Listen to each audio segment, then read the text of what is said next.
you guys want to see a lizard, my 4-year-old bearded dragon is up on my stream. Yeah, She's got her own camera. Yeah, I see it. I can do a bigger screen here.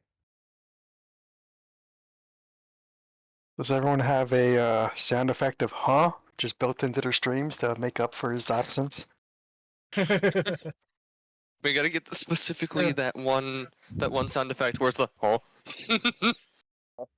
So for my stream, those you guys are all going to be new to us members here. So Otto is notorious in all campaigns for like we will specifically word for word and detail for detail explain exactly what just happened and what's going on, and then when it comes his turn, like say 5 minutes later, we'll say, Otto, it's your turn, and his response is 100% of the time, huh?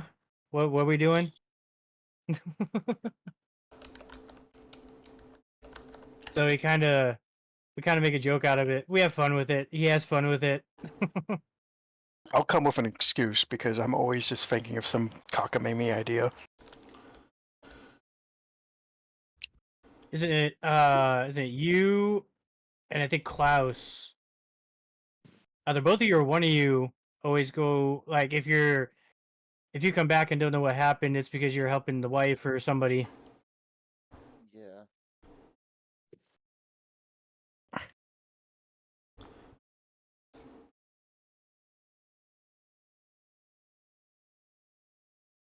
I gave you a knock late. I don't know what that does. A knock? On Twitch. Never even heard of that. Your wash your bandit's crazy.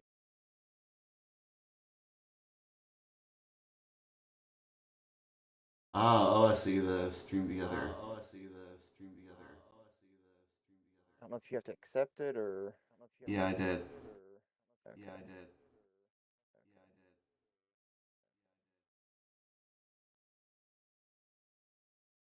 It doesn't look any different to me. I don't know if it changed anything.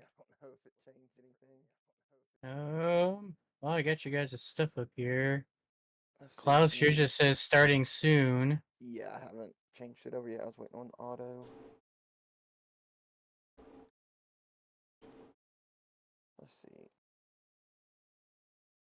Can you have 3 people in here, or is it just 2? I think up to 4, I think. Invite guest. Should I be looking at a temple? Is this the right board? Yeah. You may have to adjust the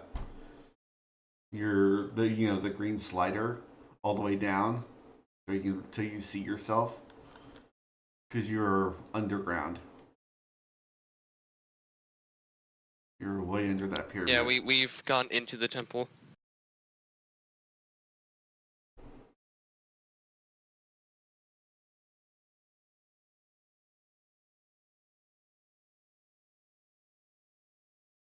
Past the steps or like bottom Yeah, of them? past the steps. There's like layers of terrain, and then there's like some small chambers, and then the group should be in one of them. Oh, there we are. Yeah. Yeah. Yeah. There was like a whole parkour section that we had to go through. We ended up just getting flight. Hello. Oh. Otto's here. Otto's here. Yep. Otto, same thing I'm telling everybody. I am streaming. If you would like to watch through my stream or Did anybody's, I did Oh, post man. my my stream link. Okay. Did we like just cross the gap and immediately open the door? Yeah, we crossed the gap. Like basically, Father Bielik signaled to everybody else that there were 4 possible hostiles, and he was kind of waiting for a ready signal from everybody.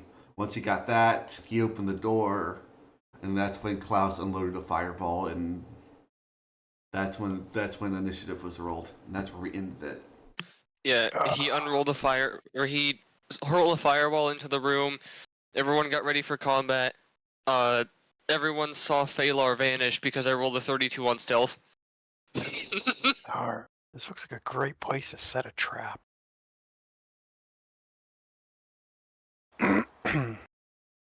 Oh well. I sent you a message, Pharaoh. I think that's how you're supposed to do it. I'm not for sure though.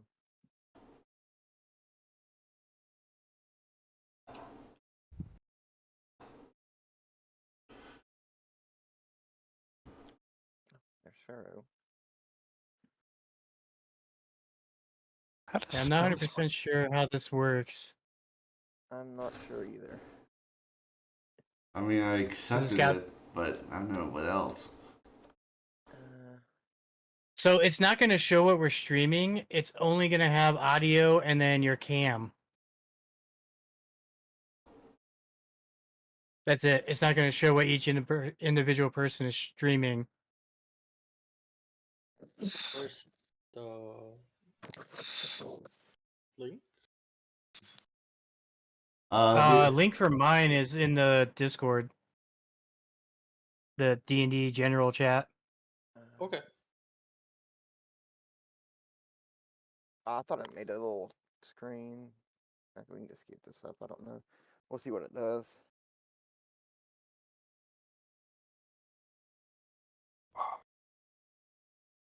Yeah, I linked my YouTube to my Twitch. Hopefully, it'll make uploading videos easier. I don't know though. It says it's supposed to make it easier, but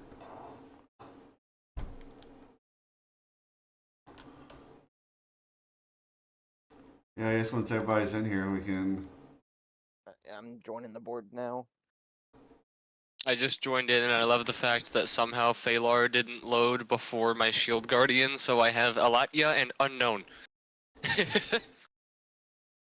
think mine's the one that says unknown. Yeah, I think at the very minimum, y'all can visit yourselves before we lock into initiative. is the I'm already whole... positioned. I'm leaned up against the wall. Yeah, when we ended it, I already rolled initiative for you, so. What's the range of our positioning? Is it just this corner? I mean, basically, yeah, anywhere in that space. Are we still flying? It only lasts for 10 minutes, so I would say no. I mean, yeah, it's Or how long it's has it- concentration up to 10 minutes. Yeah. So it depends on if you drop concentration once you got to the other side or not. Okay. I mean, he Knowing keep the Otto, yes. concentration. No, Yeah. no, no. If Land, like, huh? he would keep the concentration until it's over. Okay. But how long has it been since we passed the obstacles? You know, you probably spent probably about a minute and a half before y'all probably open the door and engage. So you probably have about 9-ish minutes. Okay, yeah, he will still keep the concentration then. I'll mark you as Cloud idea. concentrating. If Singe is fast enough, could he arcane lock both the doors and maybe they just dive smoke inhalation in there from the fireball? I mean, they could just go out the other door. That's why I think I have to be fast enough. I'm pretty quick, apparently. I got like haste boots and stuff. Yeah, but Lock that unfortunately, door, run back. yeah, you roll pretty low in initiative though. Unfortunately. I think it's like all of us grouped mostly versus all of them grouped. Yeah. Yeah, because we ended up with, what was it, a 20, a 21, a 22, and a 23. Yeah. I guess worst comes to worst, just keep them out and I can always lock the door and we can go from there. I think someone's dinner is done. I hear an alarm. Get some music going and then we can. Who's canceling off?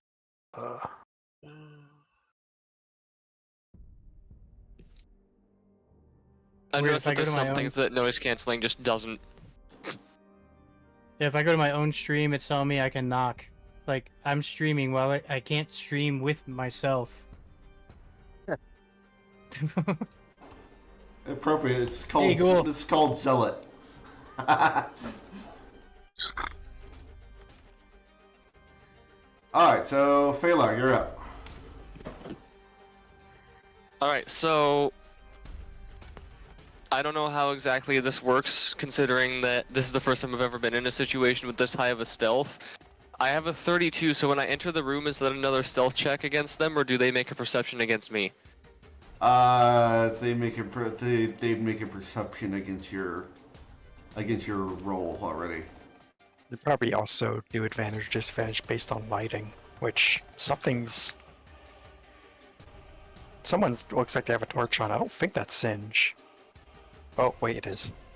Yeah, like it's the only thing y'all see is there's just this faint, like most of the room is covered in like this purple light.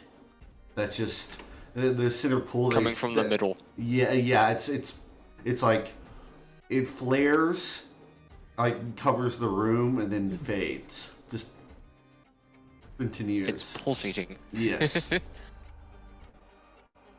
So what would you Alright. like to do? Let me see how far into the room I can go. Actually, I can go pretty far in there. All things considered.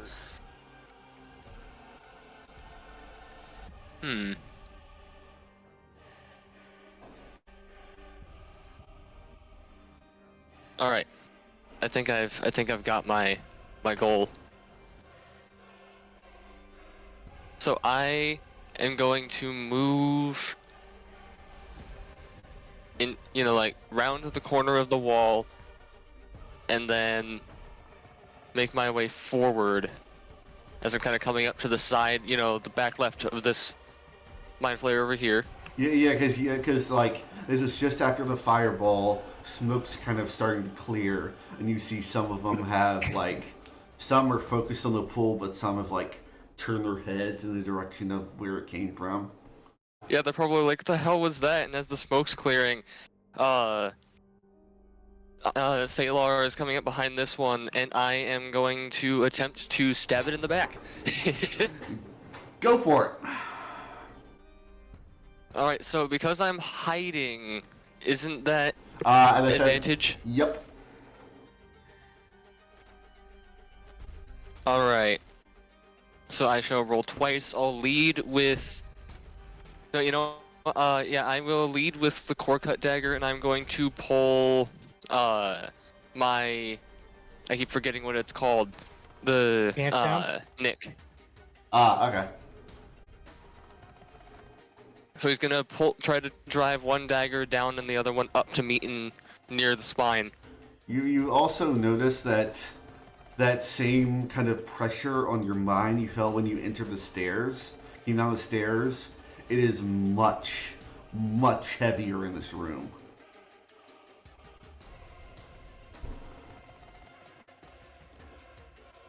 Alright, first was 16. This is just for the core cut. I'm going to roll outside the board because I forgot that I said I could probably do that instead. Yeah. Okay, 16 is the highest for core cut. That just hits. Alright, so that will be 1d4 plus 5 plus the necrotic. One of those was a 6. So off of that, I'm going to trigger sneak attack. Where is it? And I'm just going to go full damage. I'm not going to use one of my special things. Alright, so roll damage for the dagger first. Yeah, the dagger damage was rolled. It was 8 and 9, and then a 3 because of a 6. Okay, so that's 16. 9, 12, yeah. So it's 16 off a sneak attack, so it's 9.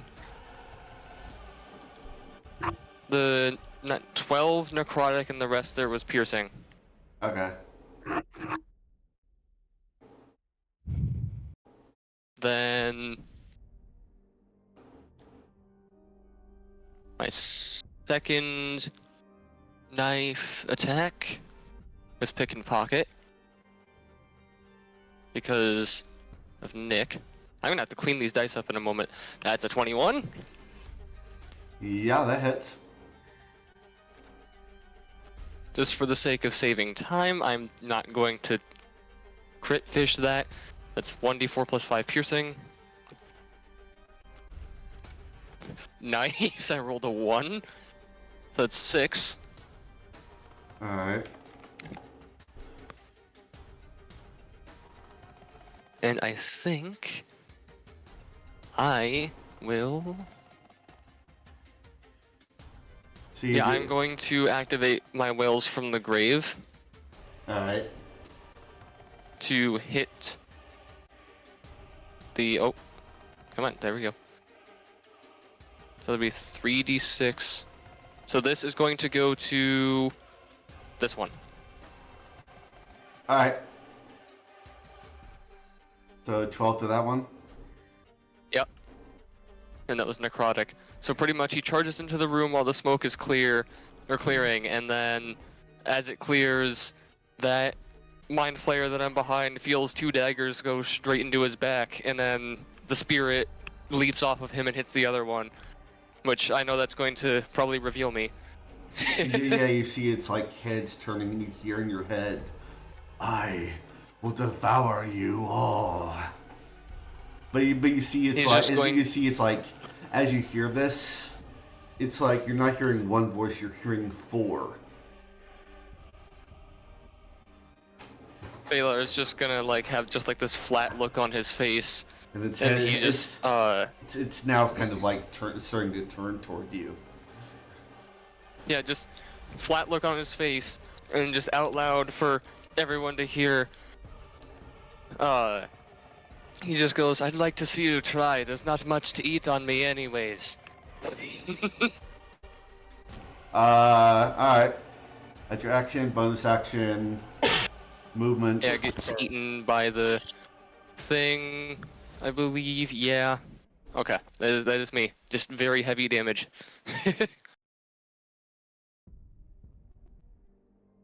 All right, Klaus. Let's see what you have. In deep speech, can I try and communicate with them first before I attack? Yeah. I want to tell them I have a deal for y'all if you are willing to accept it. Make a persuasion check for me. This is a very high DC given that somebody, not only a fireball's gone off, but one of your party members has already gone aggressive. Persuasion. Fuck. 12. Yes, you will find out on their turn. Okay. Well, I think that's probably going to be your action, though. okay. Bonus action. Let's see. I will just move.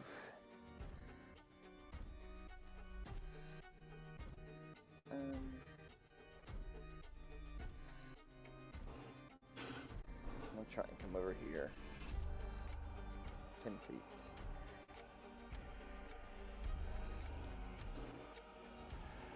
All right. And I think it sucked me at. Oh no, I'm there. Okay, that's my turn. Yeah, you're partway in the wall. Yeah.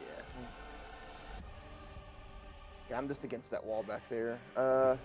Then I will, I guess, have these skeletons. Oh, you did have bless on you, so you can add a D4 to that roll. Oh, to the Your persuasion check.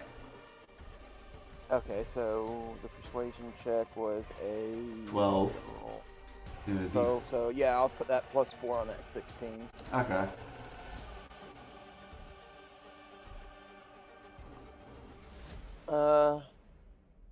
I will then still get the skeletons to aim at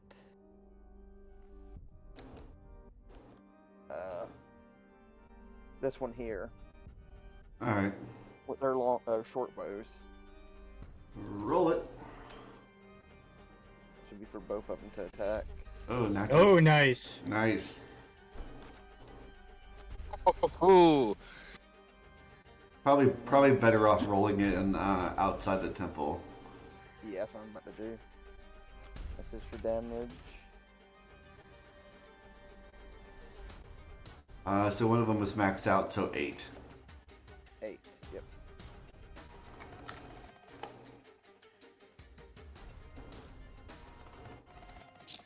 And that was both the skeletons' turn, so that will be my turn.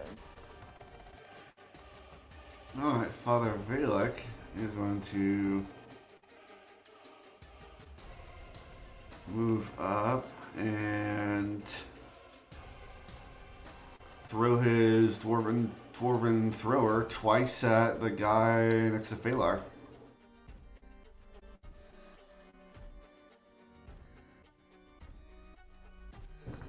Yeah, that's a 27 to hit. And 27 to hit. Wow.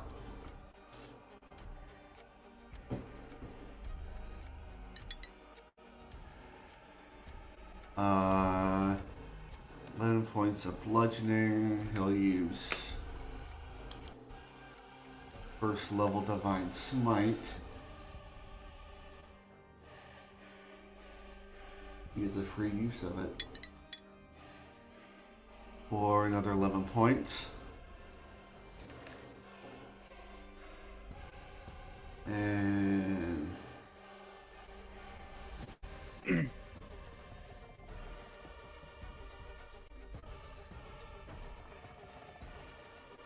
yeah, he'll do it on the second one too.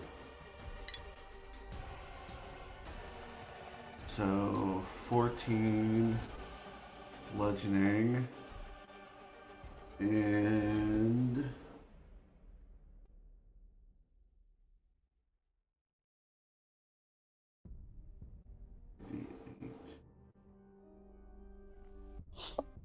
do 3d8 because of the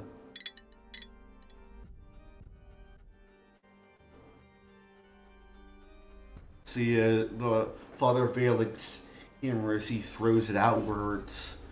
It cracks this mind flare on the side of the head, and you see part of its head like smash inward. Its eyes go wide, and it falls over. Dead. Balak being the heavy hitter. Okay then.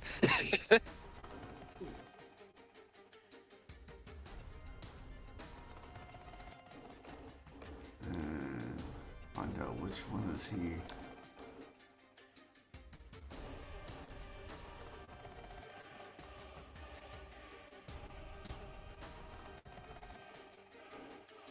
And he is. Here we go.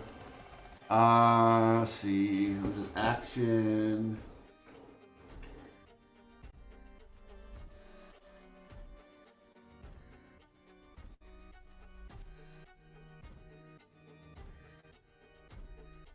For bonus actions.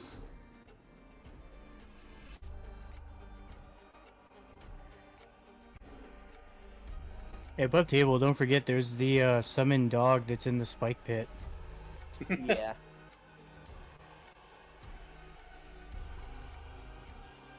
Yeah, I think. He has not been forgotten about. Yep, I think it's I gonna just happened be to look it over. for him. There's just not enough room right now to put him up on the sledge. Oh, All there's right. plenty of room. Alright, Dunya. Alright, so since it cost me no action and because I remembered they still need hit points, I'm throwing 45 hit points at Otto.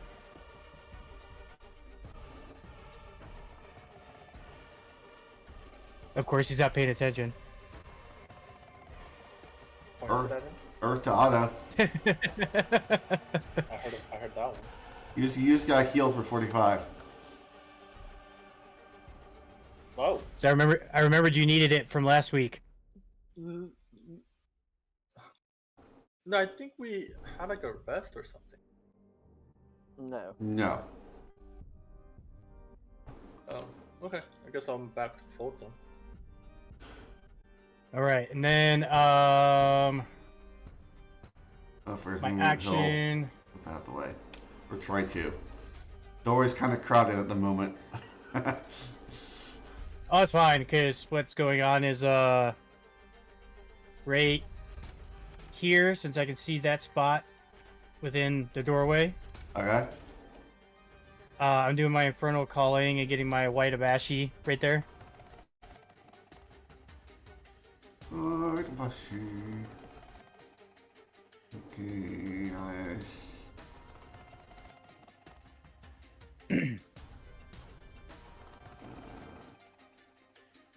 Sorry about that, chicken.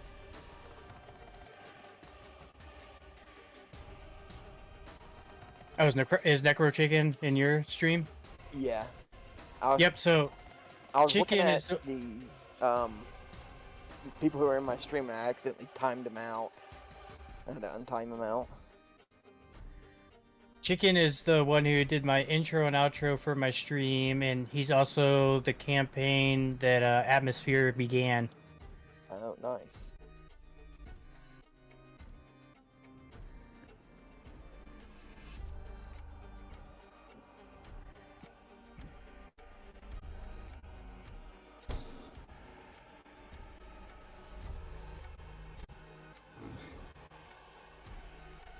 So Necro, if while we're waiting for my demon to be summoned, if you are taking commissions, some of the guys here that do streaming are looking to get some work done.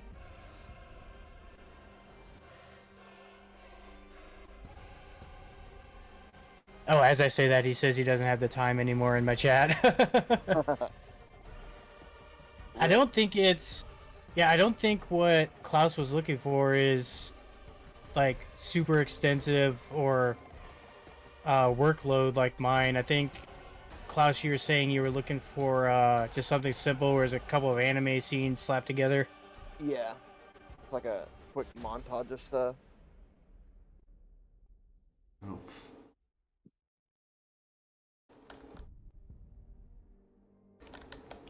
That's not white.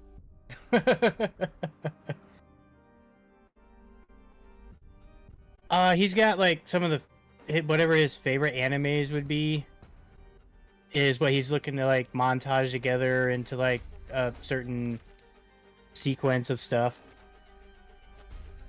Alright, you should have control over it. Yep, okay. So this one, or my Abashi is gonna come up behind this guy. And he's gonna make his 3 attacks. First one is gonna be bite. And that is an 18. That hits. Alright, doing looks like 7 damage for piercing. And then 8 damage for cold.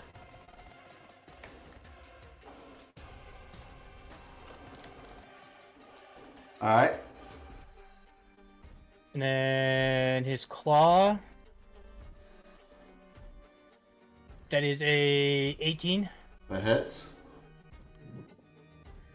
And then that is 16 damage.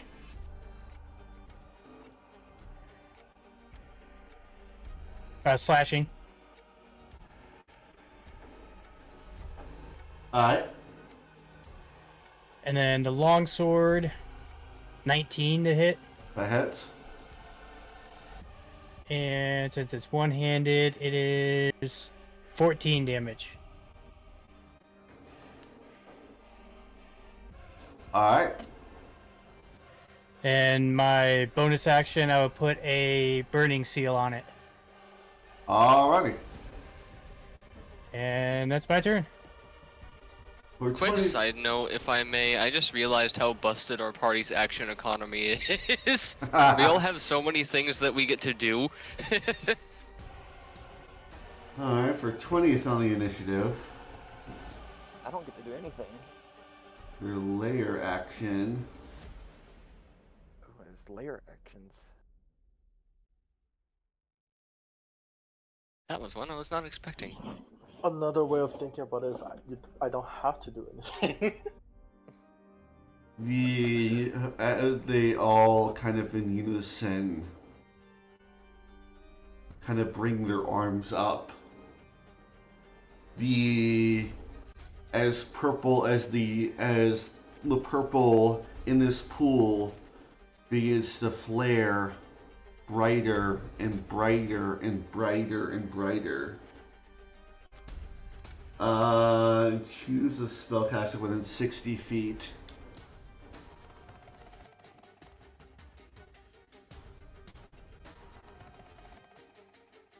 Let's see. Is it within 60 feet or 60 feet that they can see?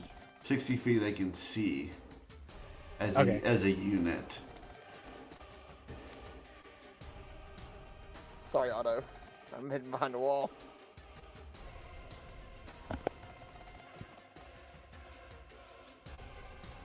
Oh, my Abashi is safe. They don't use magic. Oh, I forgot Sinja's in front of you too. Oh yeah, the command I gave for it to follow the Let's Abashi. see. I'll leave it to dice. Yes, I have to give it a command as I told it to murder the tentacled ones. Otto, make an intelligence saving throw for me. Okay. Wait, do I add anything? Because I think we got. Yeah, since you're within 10 feet of Father Valak, you can add 5 to the roll. Oh. Add 5? Yep. Yeah, my bonus is only for abilities. Okay, so I have 11. You, think that's okay. It's like as you feel yourself being kind of pulled, your mind being pulled toward this purple light, you just can't help but stare at it. And you feel all of your magical abilities are gone. Until the end of your next turn, you are unable to cast a spell. Including cantrips, right? Yep. Okay. So it's like all of a sudden you feel like the connection you have to your patron is just gone. Interesting. And that lasts till the next layer action. Alright, Otto. Go throw Oh. fisticuffs. uh, Yeah, go through a fisty Go bitch slap them. cuffs. Try bitch slapping Well, a Mind Slayer, see what happens.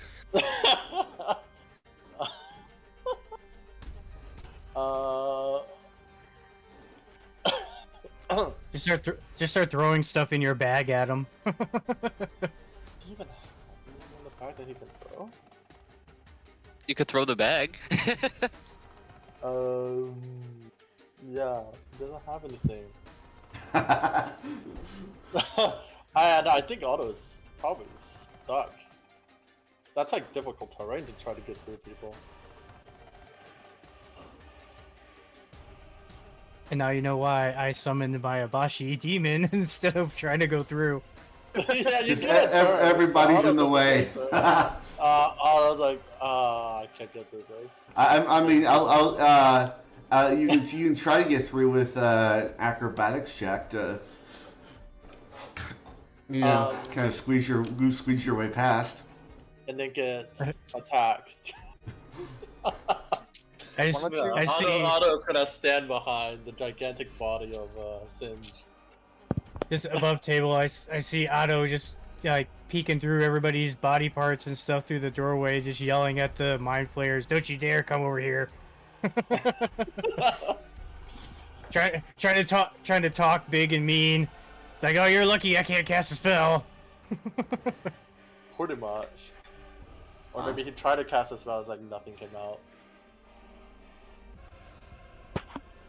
Yeah, that's the end of his turn. All right, Cinch, what you want He to didn't do? do anything.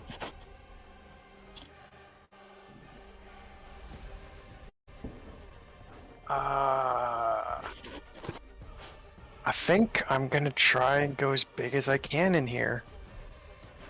So, the hatch of Singe's helmet flaps open,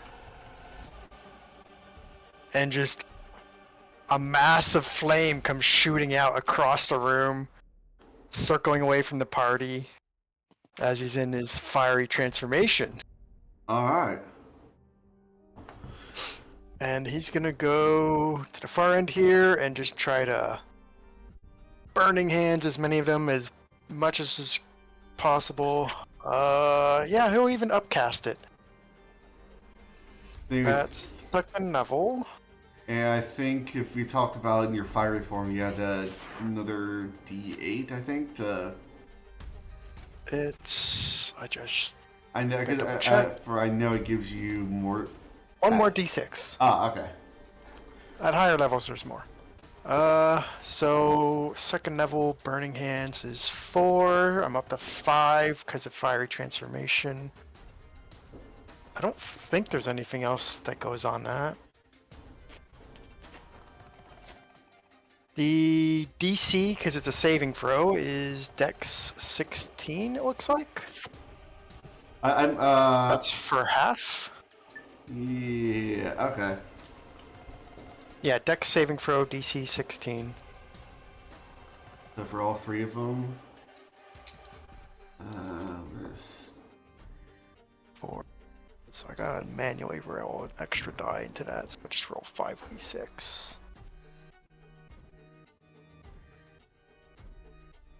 Ooh, 2 6s. Exploding die are only on criticals, yeah? Or is that all damage? They just don't work on criticals. Oh, okay, so regular ex- roll, I explode. Yeah, regular rolls explode. The reason that it doesn't apply to crits is because crits get an automatic maximum, and that would mean you get an automatic exploding. Yeah, and it would just build and build and build, which would be ridiculous. I suppose so. Alright, so I got 2 I 6s, stabbed so I a roll rat 2 in more. the ankle with my dagger, and it yeah, died. Yeah, yep. So if you got 2 6s, you'd roll another 2d6. There's Above 2 more. table, does my summon Dabashi demon, does the exploding dice work on that too? Yep. Okay, I Applies didn't to know that. everything. Yep. Because that 48 fire! one of my attacks So was one a max so, dice, and I didn't realize it. So 1 failed, 2 succeeded. So He gets a full 28. Nice. Alright. It's 28. The other two Good. take 14. Yep.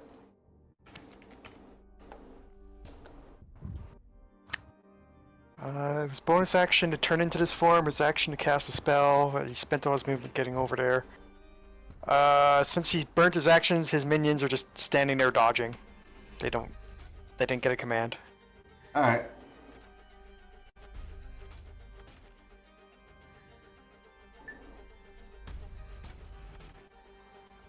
Alright, so this Mind Flayer, straight up ignoring the Abashi, gonna float away. So it gets Is that it gets an attack of opportunity. All right, I will call. It will be a 2-hand on the longsword then. Alright.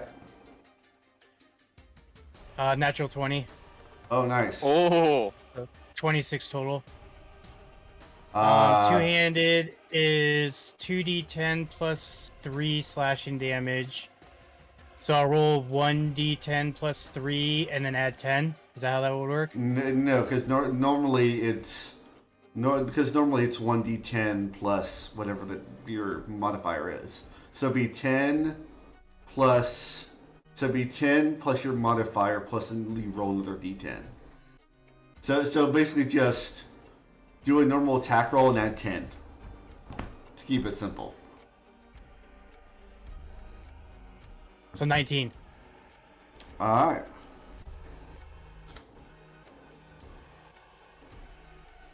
It floats over to the doorway. And let's see. 60-foot cone.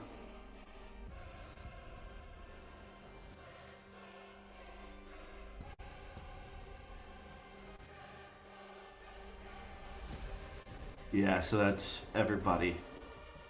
Alright, I'm done. Oh, What I miss? I need everybody to make a intelligence saving throw. As it just stares, sticks his arm out, you feel the air within that chamber begin to ripple. And you feel... is it a spell? No. It's an ability. It's not a spell. Okay. So you feel, all of you just feel this silent scream within all of your minds. So all of you need to make Plus- intelligence saving throws. Plus 5, Yeah. right? Yep, plus 5. 13. What's my plus 5? It's a 33.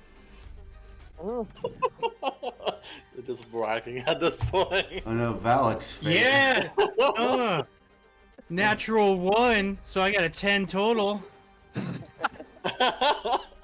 Y'all should be hitting them books more.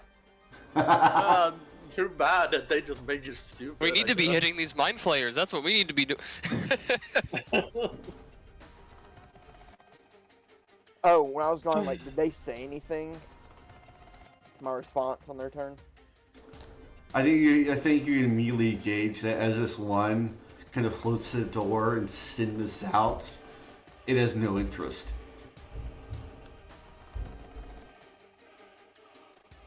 Both my companions fail. You Says take psychic damage? They're not immune to psychic, it doesn't look like. Huh. 68 plus 4.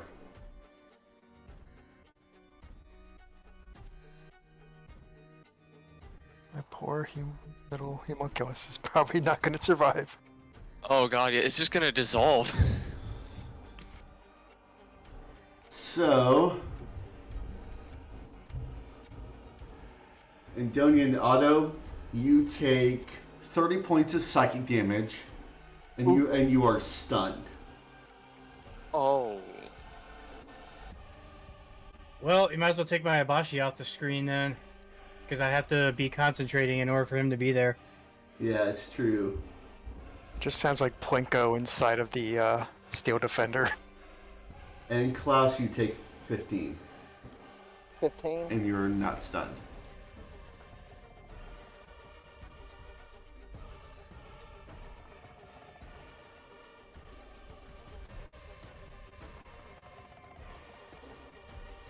Come on. Damn it.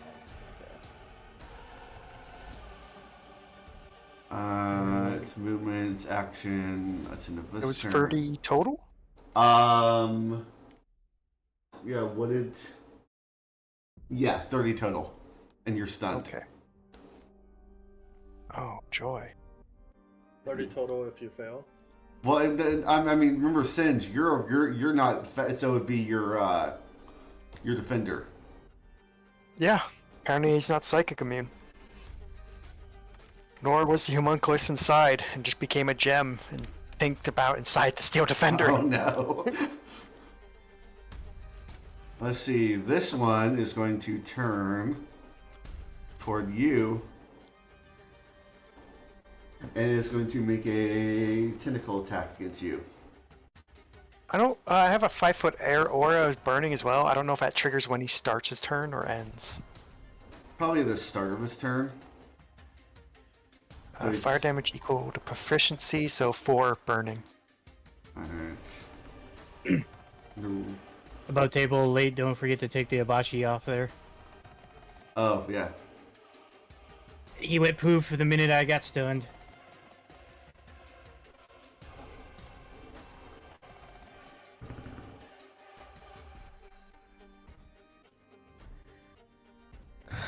It's a 24 to hit. Oh yeah, that'll hit. Take. Are you sure you're fire? I would think that would miss.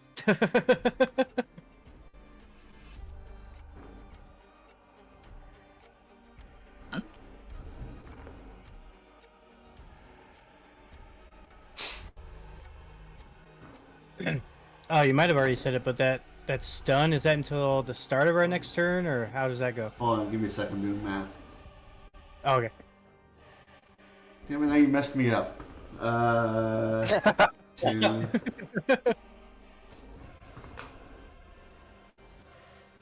was only like 20 or so. Jerry, you took 30 points of psychic damage and you got stunned. Nice. 22 points of psychic damage, and you're now grappled by it. Okay. Are we? As it is, it's Wild. like even though you're burning, it's like trying to wrap its tentacles around your head.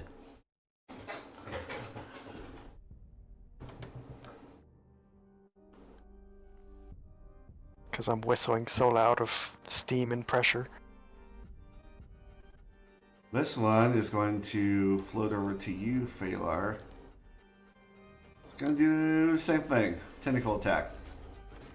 Alright, I lost connection to the board. It's trying to reconnect me. Yeah, it says I got an error saying the Tailspire servers have failed.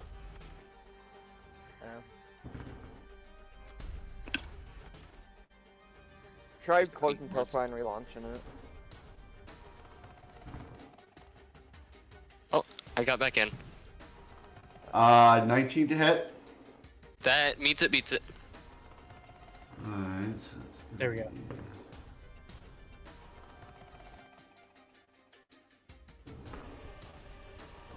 Oh no. Above table, y'all were a nice party, but I think Klaus is about to teleport out.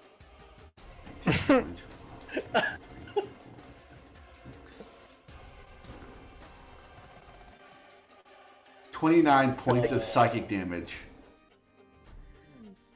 And you are now grappled by it. I rolled 2 8s. so it ended up being like 68 worth of damage. Oh my god. I'm gonna take Father Valek with And me. and he now has you grappled. Yeah. What is this? This is not looking You don't say. Maybe not for y'all, but me and Father Valek are gonna be sipping mojitos in the town. Here in good. the So, wait, who else got stunned? Just the people who failed? Father Valek is stunned too. Oh. I'll give him a big bear hug as I cast teleport.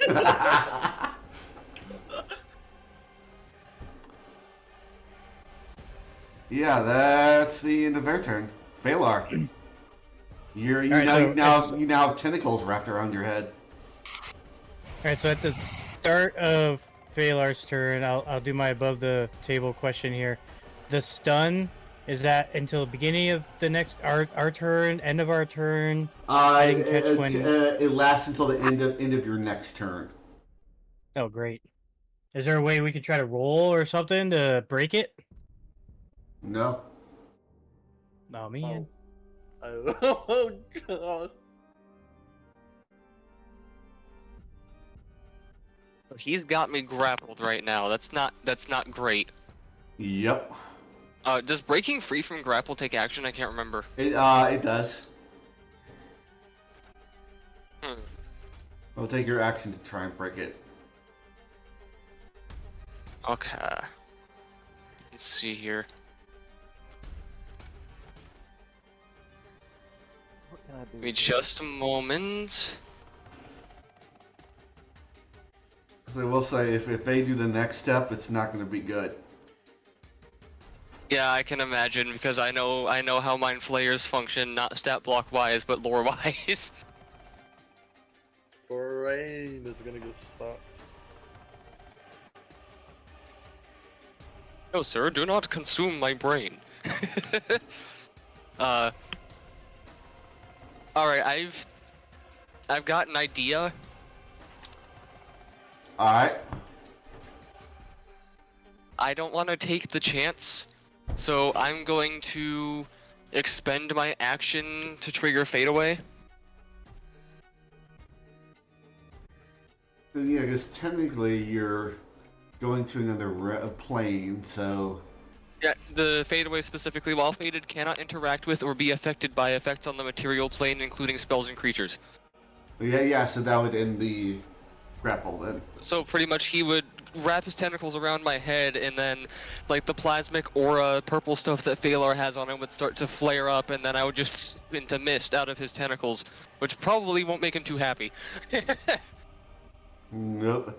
I would say even like this like black and gray vision you see is like its tentacles fall down. You'd see his eyes just shift over to Singe. So then, that's my action. How much movement do I got if I boink the... Okay, that's not where that should go. Nope, down there. Like boink, that's a cone. Okay, 23... I can move like over there. If I was to go through the pool, I'd rather not.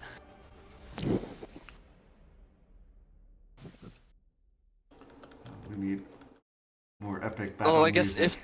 if the pool is in the material and doesn't extend to the ethereal, I could probably walk across that. Oh, also, I believe concentration is already over for the fly, so Yeah. Yeah. that's done. So that was like automatic. Oh yeah, we should probably take those color base off of us then. Yep. Yeah, because Father Bailey can't concentrate on Bless anymore either.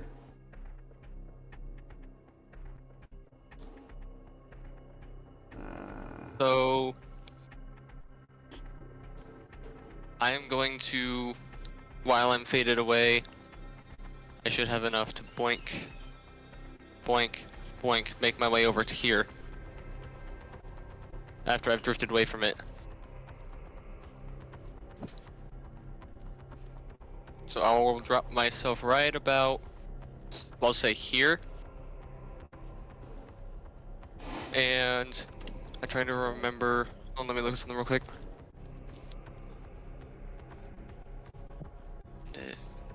Alright, I'm going to... Yeah, this music seems more appropriate. I can't even hear it.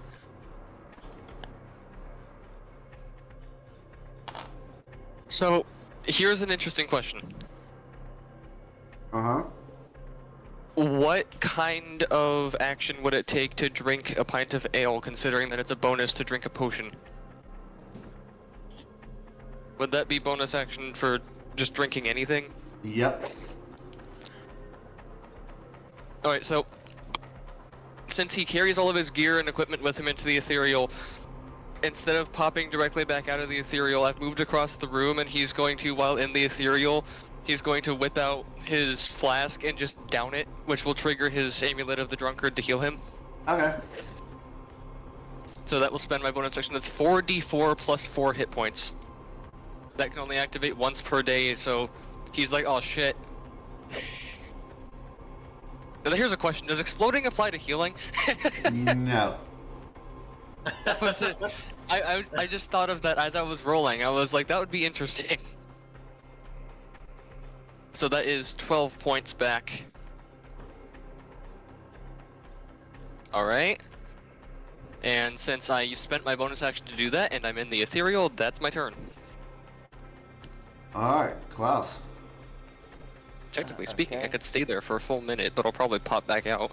Yeah, you see both Father Velik, Otto, and Donia are all like, her eyes are just glass over, they're wobbling in place.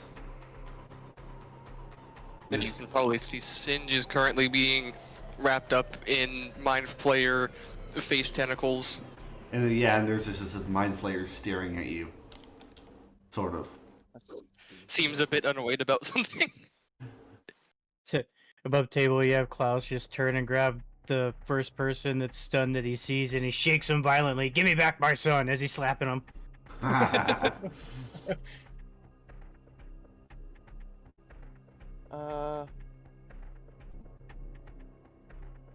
That's an action to do that. Okay, I probably won't do that for now.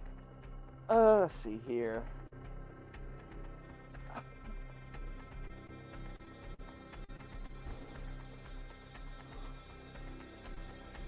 76. 78 plus 30. This mind flare in front of me. Mm-hmm. Can I see him or can I not because of Singe? Like you can see like part of like. You can see like part of them. Okay. Is it enough to cast a spell on him? What spell you want to cast? Finger of Death. I tell you what, since Singe is there, make an intelligence check to see if you can carefully aim it without hitting Singe. I mean, without hitting his defender.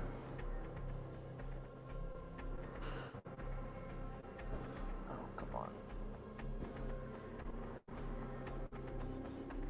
Intelligence check. Yep.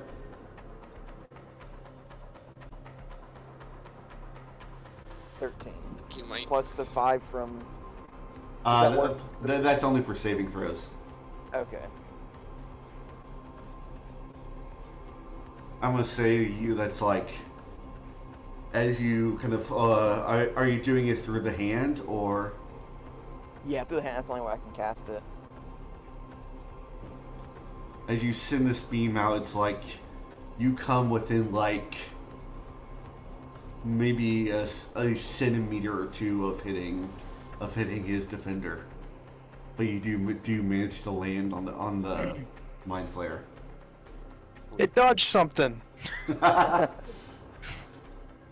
What's the save? Constitution of 18 saving throw.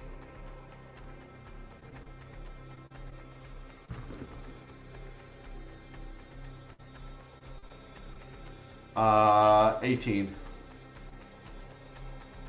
Mind Flayer. Okay, let's see. So it's gonna take half.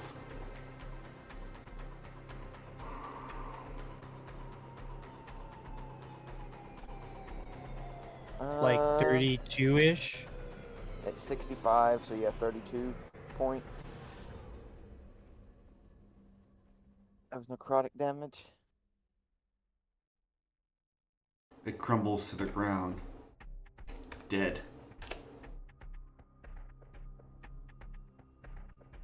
Glitter party.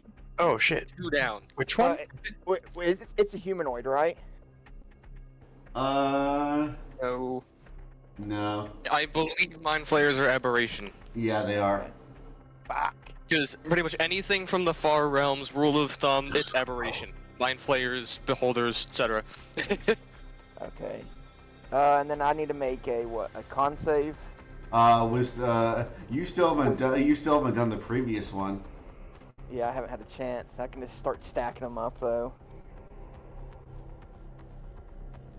I'll say make a wisdom save at disadvantage. Because since you haven't taken care of the last one.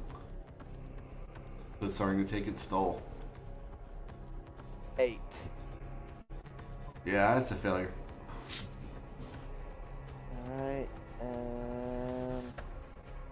We'll roll for it after combat. yeah. And then I'll just stay here against the wall and that'll be my turn.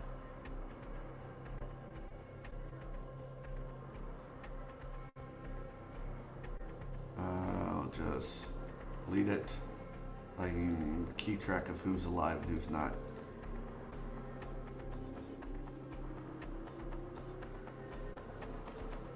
Father Valak's stunned. That's the end of his turn. And now he's unstunned. If a spell's at will, what does that mean?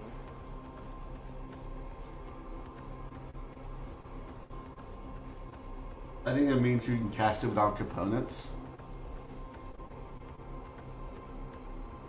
Okay.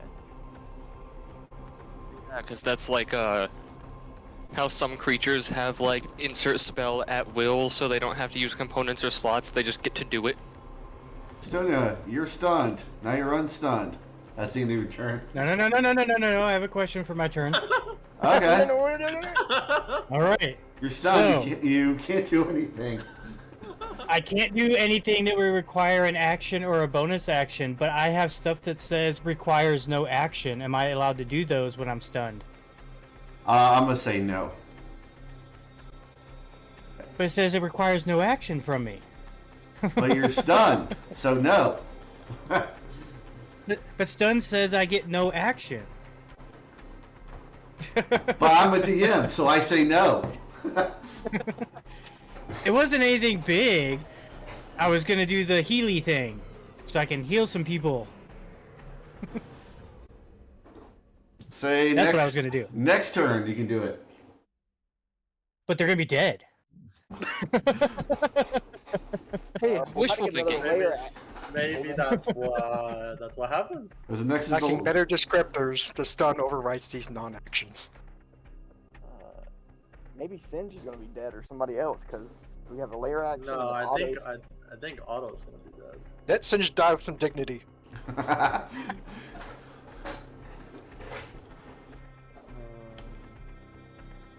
Does he have anything to survive? Layer action. Alright.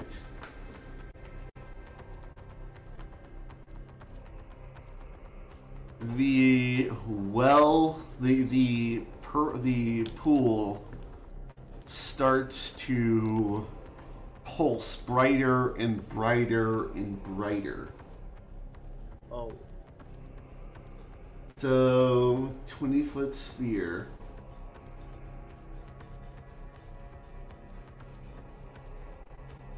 That's probably this entire chamber anyway.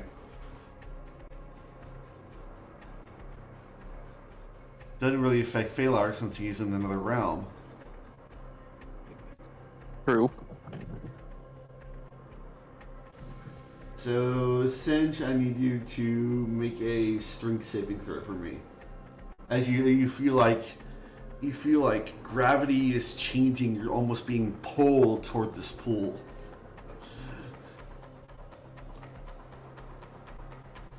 So basically, this entire room is now considered difficult terrain, and if you enter it, you have to make a save to prevent being pulled forward.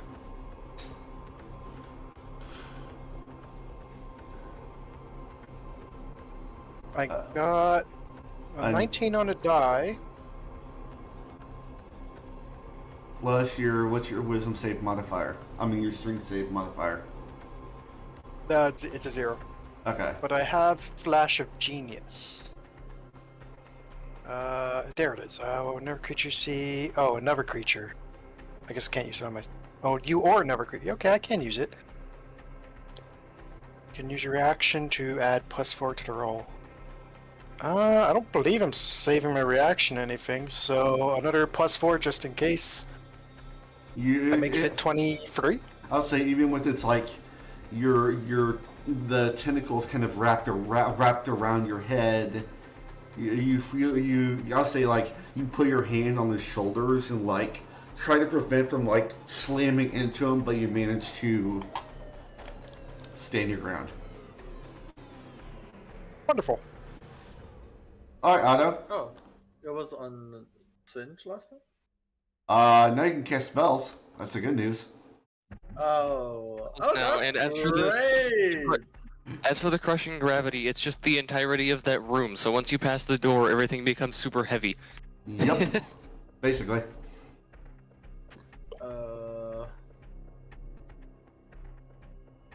Only reason I didn't have to save is because I'm currently ethereal. Yep. That will change the moment you reappear. Yeah, I could stay there for up to a minute, but like I said, I'm not going to.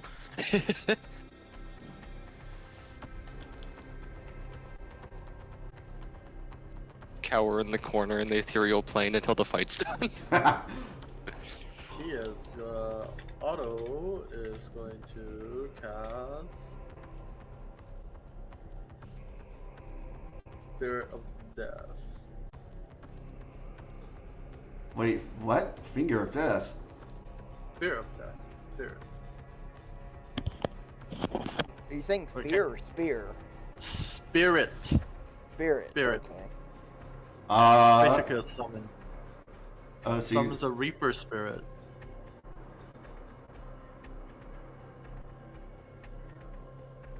Range is 60 feet. He'll just do it around here. So we'll, On so there. we'll so say this is it.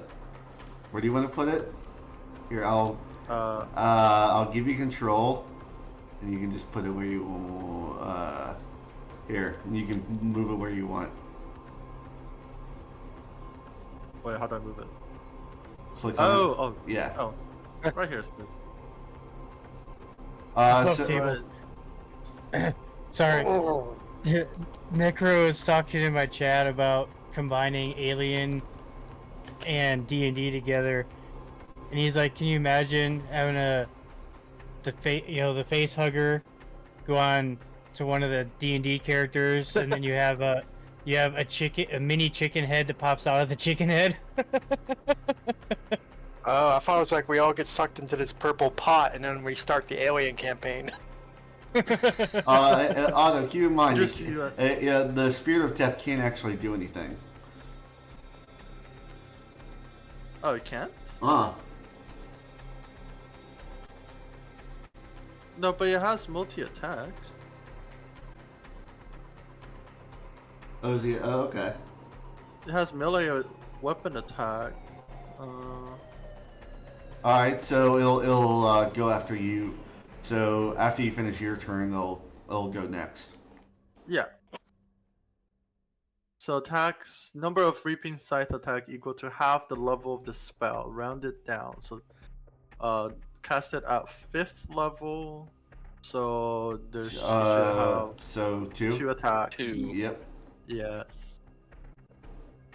And It'd be 2.5. He can punch, then he can punch, and then he can stop mid-swing, and then he has to finish that punch on his next turn. so the next time he gets 3 attacks, right?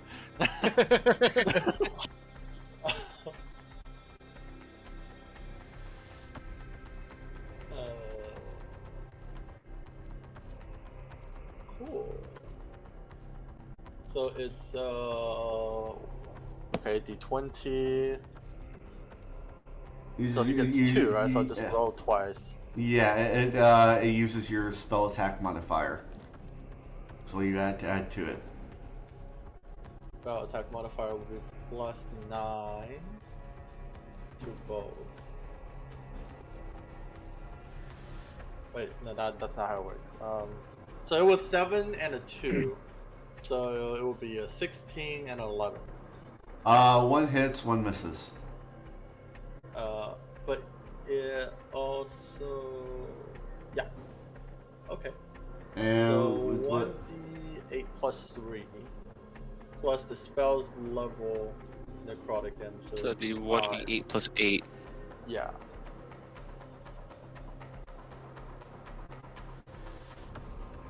Oh, I rolled max. Oh, Roll another one, right? Yep. So 8 plus 8, so that'll be 16 already.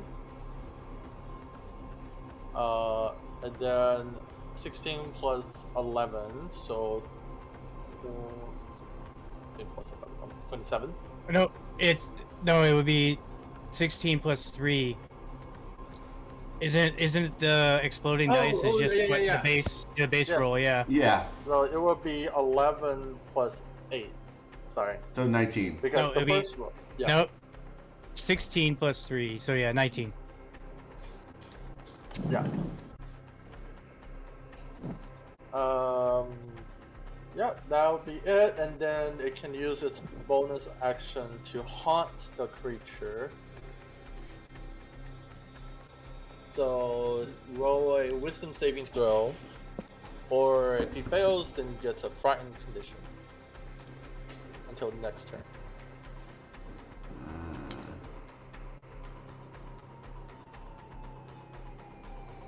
What's the DC? DC will be 17.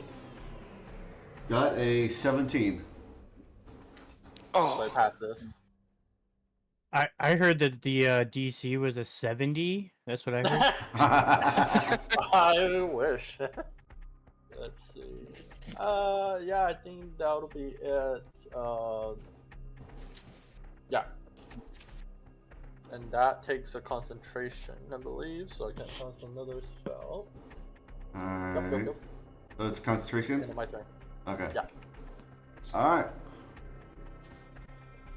Singe. You have tentacles around your fiery head.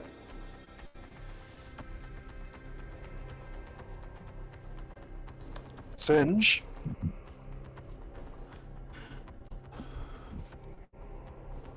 Oh, it's quick measurement here.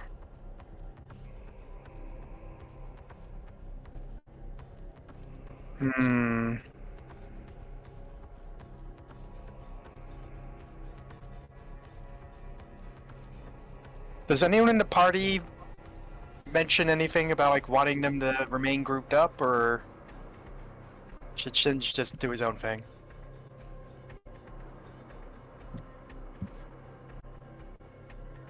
I guess they're good. They might just split up anyway. Their turn's next. You know what? Yeah. Fuck it.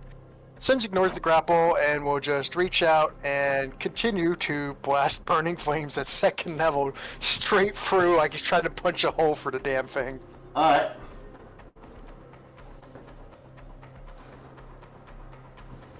So that's 5d6? Yes.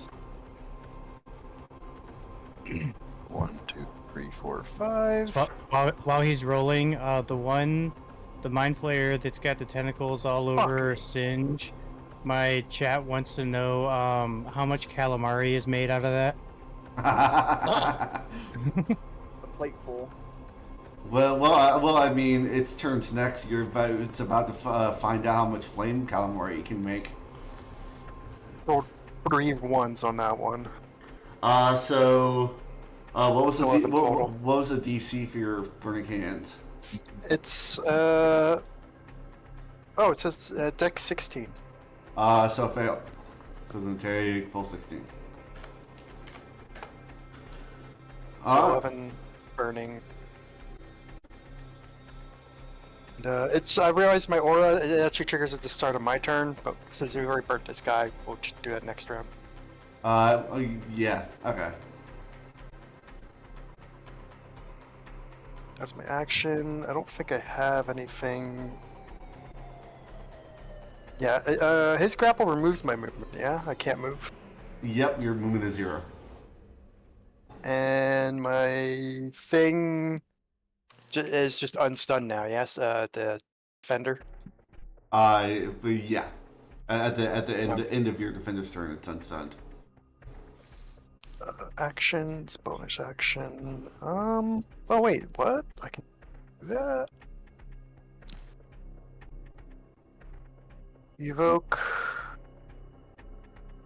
Okay, that would just give me an item. That doesn't. Interesting. That might have been better. Oh well. That passed. Second win. Alright. Wait, are you part fighter? Yes. Yeah. One level. Okay. Looks like it's 1d10 plus 1, so just a d10. I will take what I can get. 8 health. Great. That ends his turn. Mind Flayer, who has you grappled, is going to try and extract your brain. Oh, wonderful. So I need you to make a. Oh no. I need you to make a Constitution saving throw. Come on, Sim. I'm so close. And I'll probably burn another reaction just to boost it, but it should be 25 total. You succeed. Wait. Oh, okay, never mind. Never mind. Because we're bonded, I was gonna make it an auto crit, but never mind, you succeeded. I'm going to take half of this. use my portent dice to make it a 1.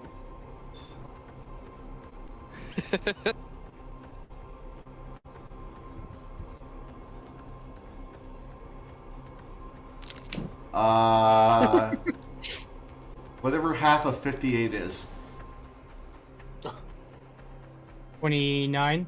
29, yeah. All right. He's That was searching in all all you. these fires trying to find my brain, but he ain't getting it yet. Nope, not yet. Head empty, only flames. Yeah, that's his action. Yeah, that's all it's gonna do. His flames are noticeably dimmer, though. He is looking a bit... got like parts falling off of him. Alright, this one is going to flow forward. Sorry. Uh-oh. Oh no. Wait, is that attack of opportunity? Yes. Oh, yeah, from the shadow. Oh, it's a crit. Oh, nice. Oh, both of the so, reactions so far have been crits. So it's a automatic max Uh, damage plus roll. no, so on the what you roll on D&D Beyond, just max out one of them. Okay. Max out one of the dice. So So like if it's 2d10, one of them is automatically a 10. Yeah. yeah, it's a 8 plus 6 plus 8. So that would be 14 plus 8, 22? 22 necrotic damage? Oof. Alright. He's alive. And see, even Haggard, he just floats over to the doorway. That same rippling in the doorway. That's the door. Haha.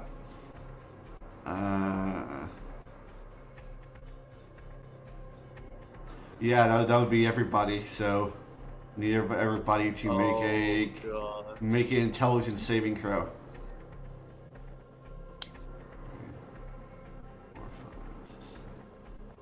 4, 5. Is Father Valek's thing still going? Yes. So, I think that's just like a Alright. constant being near him thing. Yep. Because he's a holy man. Yep.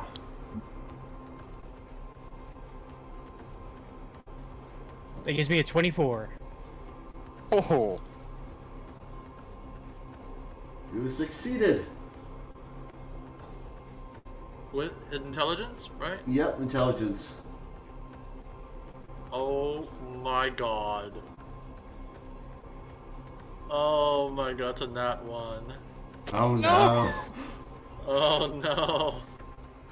Poor Otto. How's that gonna work? You take, yeah, still need everybody else though to roll. I did my roll. I had a 24. Yep, just mathing it. That's a stun again, I think? Yep. Yep, and the spirit just disappears, I guess.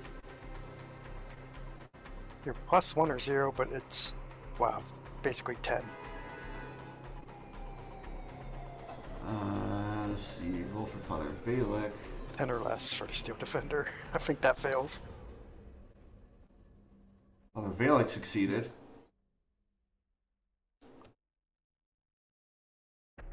Klaus?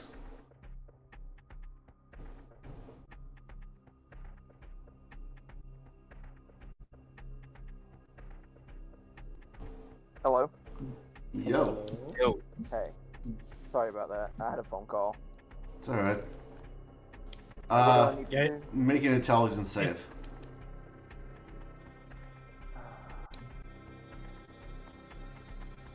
So y'all are crowded in that one room. +5 from Father Valek to 17. You succeed. So auto, you take 20s. So the defender and auto, you take 26 points of psychic damage. 26. Alright. Otto is hurt. And Klaus and Adonia, you take 13. Father Valak takes 13. I take 1.3. All right. Oh god, imagine if D&D had decimals and stuff. Rolled a hit, 12.1. Sorry, it has 12.2. Movement, and yeah, it's end of its turn.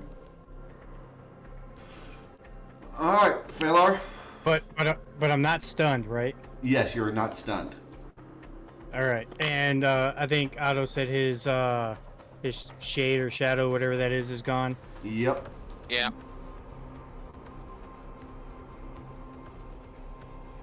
We're just making sure it was fair, because if my demon was disappeared because I was stunned, that thing's gone. Yep. Alright. For once, I actually had my turn planned before my turn came up. Good. It's because not a lot happened over here, so... You have it all planned, and then you roll a 1. Boink. Boink. Okay, yeah.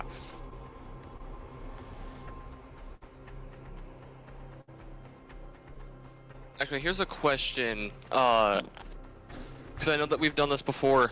In this circumstance, if I appear from Fade Away, this Mind Flayer doesn't know I'm over here, so would that count as like the trigger for Sneak to go off? Because it would be counted as like it startles it. Yes, but you also your melee pull, feeling that pull toward the pool as well. So he'd probably have seen like that gravity amp thing while he was in the ethereal. So if you'll allow me to like, when I move forward, if I could like try to brace against this pillar when I come back in. Sure. Make a strength save and add. I'll give you a +2 bonus to it. All right. So that'll be my bonus to fade back in, and then strength save. Good, because I have flat rolls for strength, so +2. That's a 19 then. You are good. So pretty much what would have happened is as he steps forward, he comes back in, he's pretty much like kind of creeping around the side of the pillar sort of as he's lunging towards the attack. Like he grabs the side of it as he fades in, and then lunges towards the Mind Flayer.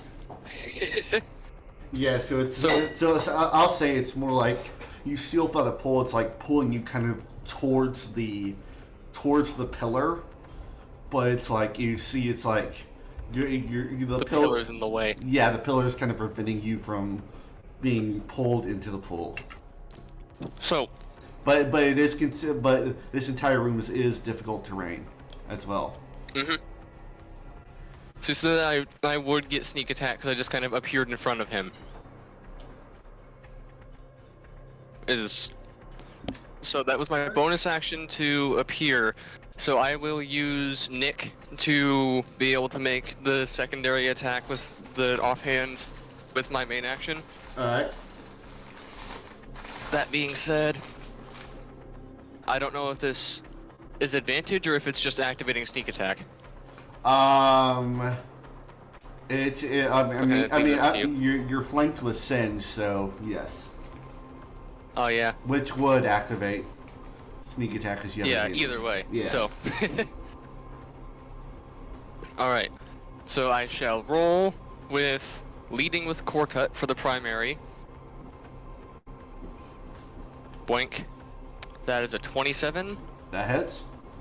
But I'm of course going to just throw that to see. Okay, no, neither of those were a crit. So 27, 28, they both hit, whatever. Piercing for the main dagger hit. That is 8 piercing. Alright. Then I will activate sneak attack on that, and I will sacrifice one of the d6s to attempt a trip attack.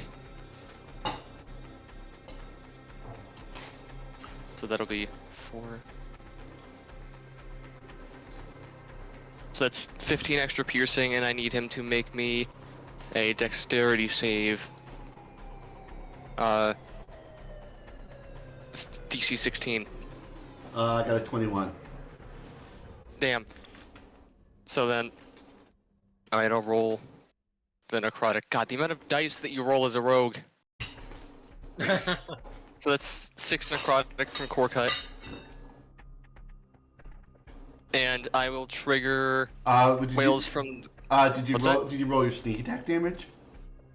Yeah, that was the 4d6, the 15. I sacrificed 1d6 to do the trip attack. Okay. So I will activate, assuming he's within range. Boink, boink, yeah. Whales from the grave from my sneak attack. I'll expend a charge of. Mm-hmm. So that will deal 7 necrotic to the one in the doorway. Alright. All right. When that one takes damage, I'll burn. I don't Fire think, seal? I don't think you have a. I think the one you had the fire seal on is already dead. If the one that's in front of us was, yeah, the one that's in front of us was the one that the Abashi attacked. That was the one that was right here, wasn't it? No, I killed that one already. Yeah. Because This one I thought came- this, I thought that one. Whoops. No. Yeah, that one thought got the hit my one- finger of death and disintegrated. Yeah. This one came from here. Yeah. Oh, okay. Yeah. So. So No seal. since I triggered Nick, pick and pocket goes in for the offhand attack, and I will roll that 21 Yep, the heads. with advantage. You know, you gotta try it, especially when we're fighting mind flayers. The same exact roll.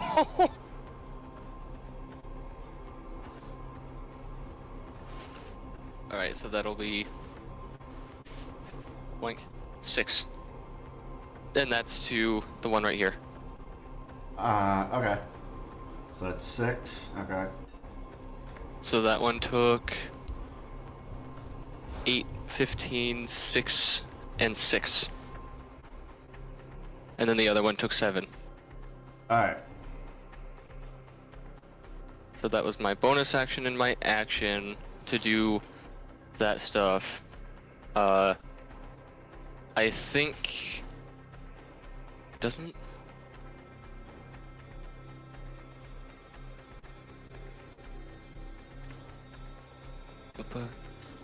one of your I'm trying to remember what these things do. Hold on. Okay. Alright. Yeah, that's what I've got. Right. Klaus? At the start of my turn, because I keep forgetting, and it's been a few turns, with the hand and I get to roll a 1d10 and gain health back, which could have been helping me this whole time.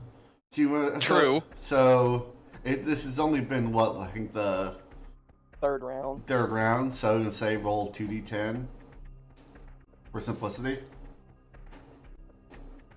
Alright, so I got a 9 on the first one, and another 9, so 18. Nice. Alright. What do I want to do in this first one here?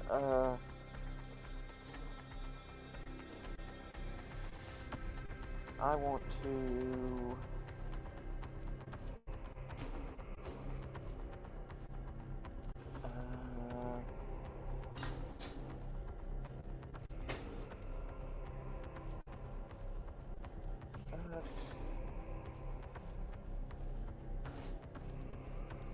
let's see.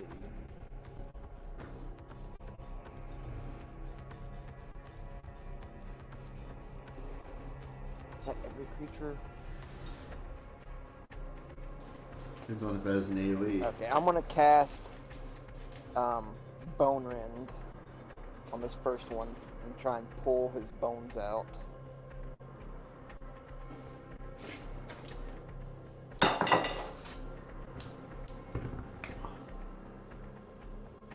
Natural 20. Okay,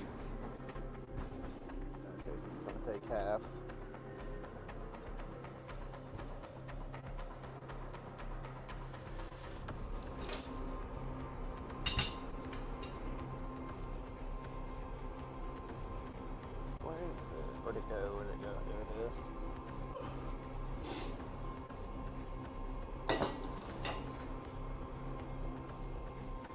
That's 43. And I had 2 D10s. So I get to roll 2 more.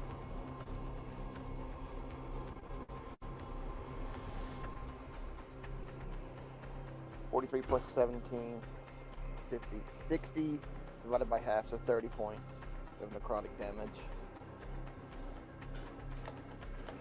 He is not looking great. And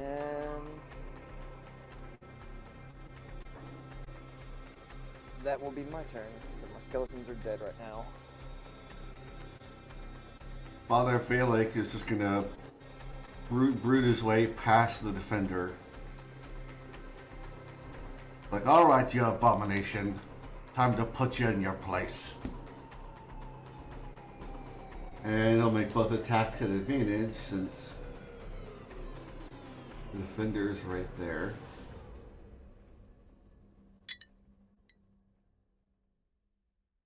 $28 to hit. And 35 to hit. Alex, I think you see anger, frustration, kind of just tired of this whole BS. This first attack, he's going to unload 5th level Divine Smite. Oh, So that's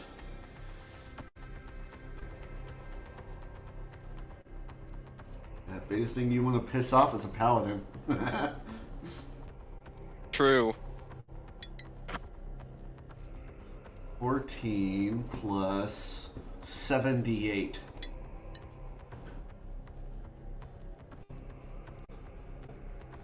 I'll roll it in Tailspire.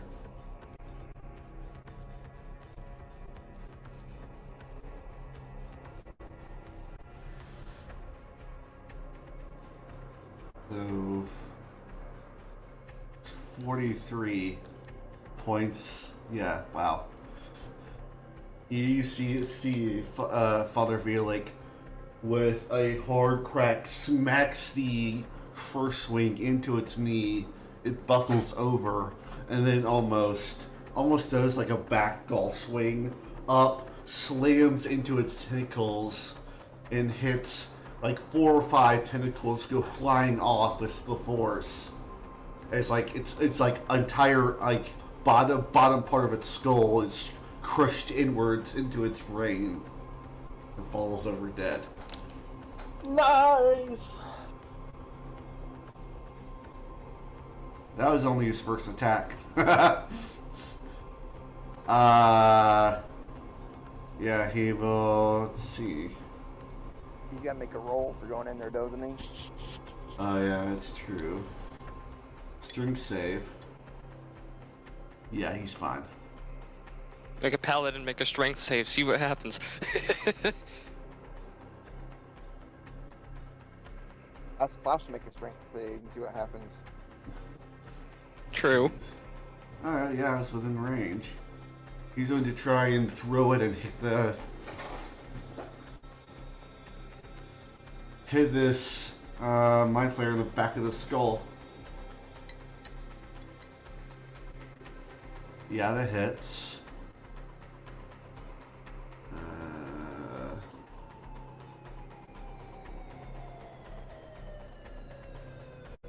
Double spot gun.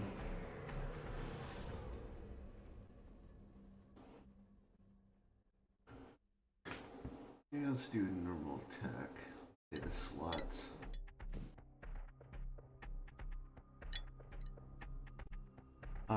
He takes 14. It's looking real rough.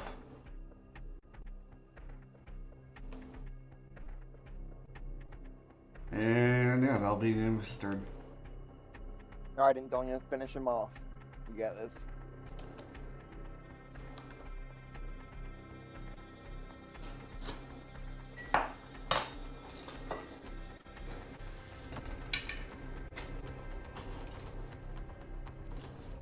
Burke to Adonia. Over. I apologize. What's up? I I got to be I got to be Otto there for a minute. Father Valak destroyed one, and now there's just one left. You can finish him off, Indonia, I believe. I don't think I can get through the door. You can. It'll just take a acrobatic or athletics to squeeze by.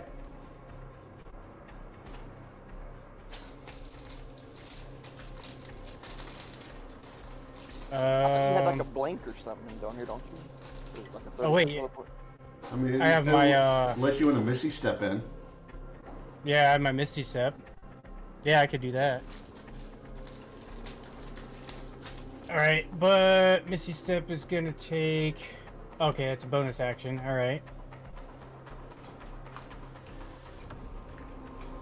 So yeah, so I can Misty Step, and it's 30 feet.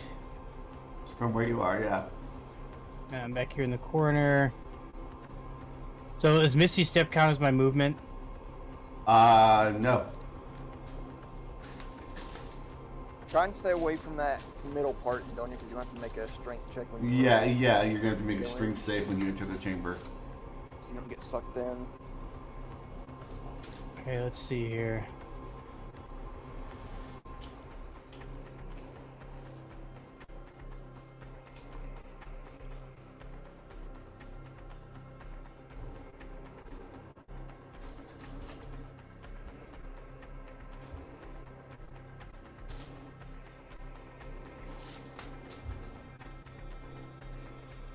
Alright, so the first blip here is gonna be where I Misty Step to, and then I'll move to the second blip in front of the statue.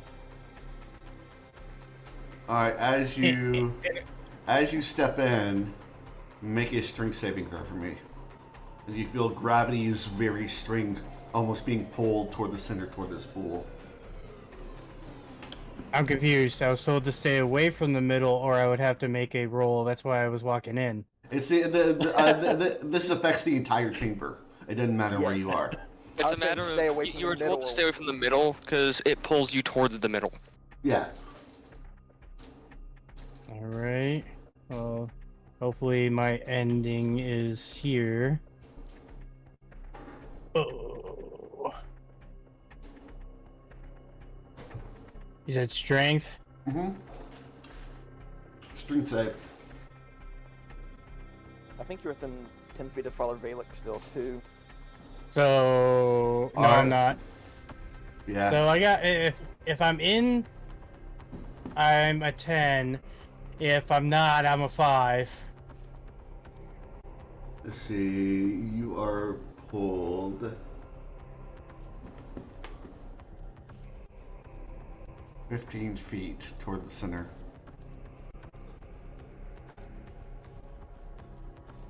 As you're pulled into the pool.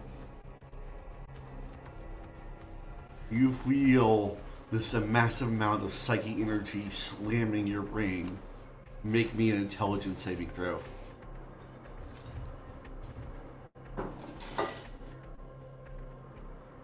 Well,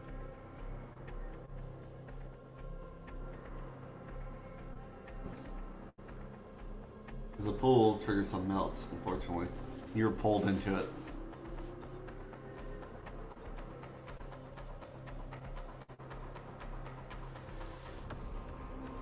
I'm pulled into it, but what does that entail? You're as you're like in the pool, kind of off the ground floating. You take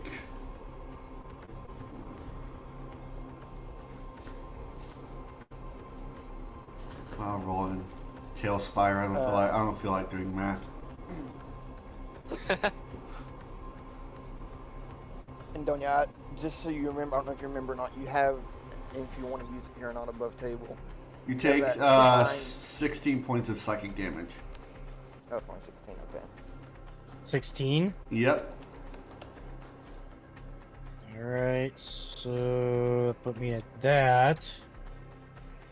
Alright, is this thing stopping me from doing actions or anything? No, just part of it is Okay. you're just pulled into it. That is it. Alright, so I'm healing myself for 45, which then heals Cinch for 45 because of the bond.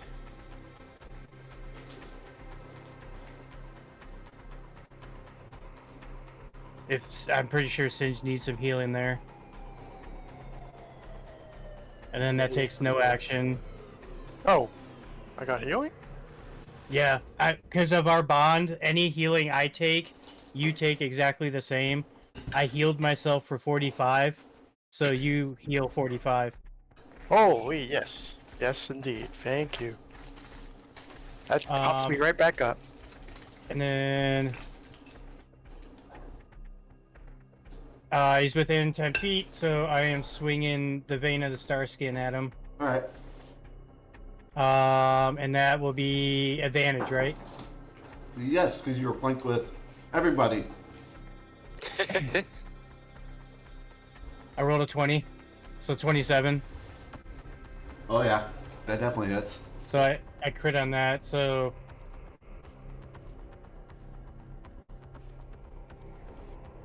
Alright, so I've got 15, 16, 17, 18 damage on the first one. That's with maxing the one out. How do you want to do this? Since I'm coming from behind him, the blade of the scythe is going to come up underneath of his neck and just going to slice his head right off, and then I'm going to take the head and I'm putting it in my backpack. Well, keep in mind the tentacles are still wrapped around Sinju's head. So it's like you cut it off, and then it's like you see, yeah. Well, I'm gonna... Sinju's wearing a mask of tentacles. That turns into a dope necklace for Singe. Yeah. Oh, no, I've got, as I am cutting the neck, my hand is on its head. Okay. So, when I cut its neck, decapitating it, I'm pretty sure it's gonna lose not the suction, but the strength of the tentacles. So I'm just gonna pull it from his face, All right. and then put the head in my bag. So let me go to my inventory here and add head of Mind Flayer. As it dies, can I attempt to pull its soul for a soul trinket? See if there's anything is blocking me from doing it. So I'll do the reaching my hand out thing and see if its soul comes or not. You hold your hand out and try, and feel no connection. Something about this chamber, this room, the heavy psionic energy, just is throwing you off your game. Alright, is this pool gravity thing still active? Can I freely move now? The moment the last one died, that gravity pull is gone. Alright, who's sitting at what health-wise? Since there's no more initiative here. I'm pretty good. I'm missing just a few. Otto, what are you at? The psionic vest still exists, if we walk into the room? Nope, it's gone. I already asked. Oh, okay. That's why I was asking. Yeah. That's why I was asking what you're at health-wise. There's still that heaviness in the air, but yeah, the gravity pull's gone. Alright, Otto's at 10 HP. Oh jeez. If he did one more time, Otto would have been down. Alright, I mean, my healing, since it says it takes no action, can I freely use it, or are you going to put a limit on that outside of combat? I'll probably I'll say outside of combat, you can do it up to your proficiency. A number of times up to your proficiency bonus. Up to my proficiency. Alright, So okay, so 4. Yeah. Alright, so, alright, Otto, I'm going to heal you for 45. Does that do good for you? Yes. Alright, and I mean, does that put you near max, at max? Do you still need healing? 11 HP missing, but I think that's okay. Oh yeah, I'm at 75. I'm good. I just have a few hit points. Klaus is good. Singe, how are you sitting? You fully healed me. I fully healed you? Okay. But So... Alright, so Otto needs 11 hit points. Phalar, how many do you need? I'm not sure on the math-wise. I'm at 58 out of 75. I'm missing about a third of my HP. All right, so 58, 75, 20 would be 55, so 17. So 17 and 11, that's 28. Klaus, how much you missing? 10. All right, so that's 38. All right, so there's 38 between the three of them, and then I'll take the remaining 5, 6, 7, and give it to Father Valek.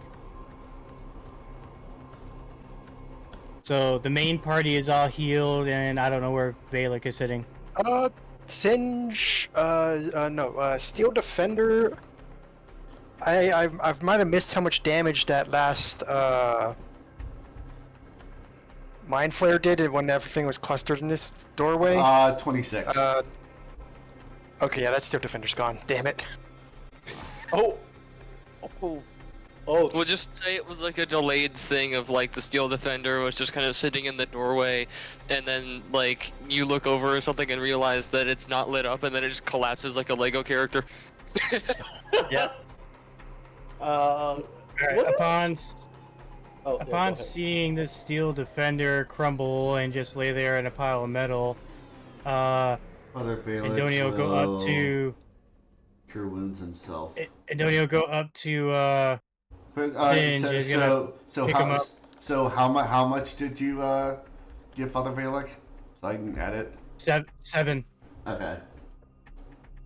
Everybody in the main party is fully healed now, and I still have 2 uses of it outside of combat until a rest. Yeah. And then Father Valek got 7. Alright, Father Valek And then- will just dump 50 of his Lay of Hands pool to heal himself. And then when the Steel Defender crumbled, Andonia is going over to Singe and is gonna pick him up and rest him on her shoulder. And remember, I think your transformation gives you a level of exhaustion. Yeah, I already put it on. I can't find the rules for some reason, but I'm level 2 exhaustion now anyway. I put it up 1. Yeah, it's because remember you didn't sleep the previous night because you're watching your new. Right, yeah. Yeah. I just meant like the rules of the feature itself. I can't find the exhaustion rules. It's odd if you're on PC for some reason. If you, oh, you have to actually have the exhaustion to. Okay, if you go into conditions, it only shows up if you actually have the exhaustion on for some reason. If you scroll down on the exhaustion, it should show you what it is. I think so. You're doing 22. Oh yeah, I can look up exhaustion itself. I meant like the feature, how he created it. Like Oh, for some reason, I can't find any of the things like how my AC should have dropped or stuff. I can only see the benefits. I couldn't find the drawbacks for some reason. Well, we're using the 2024 version of it in this. So you have a -4 to, yeah, you're -4 to all rolls, and your movement is reduced by 10 feet. Okay. How Which damaged did- are my skeletons?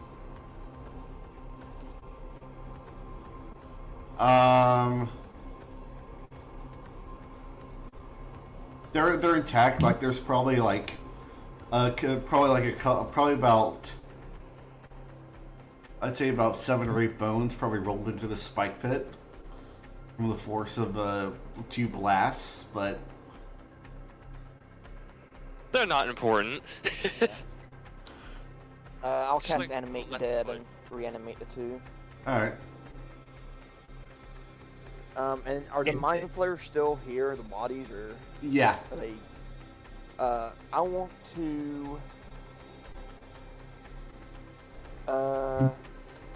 consume Mind, one of them.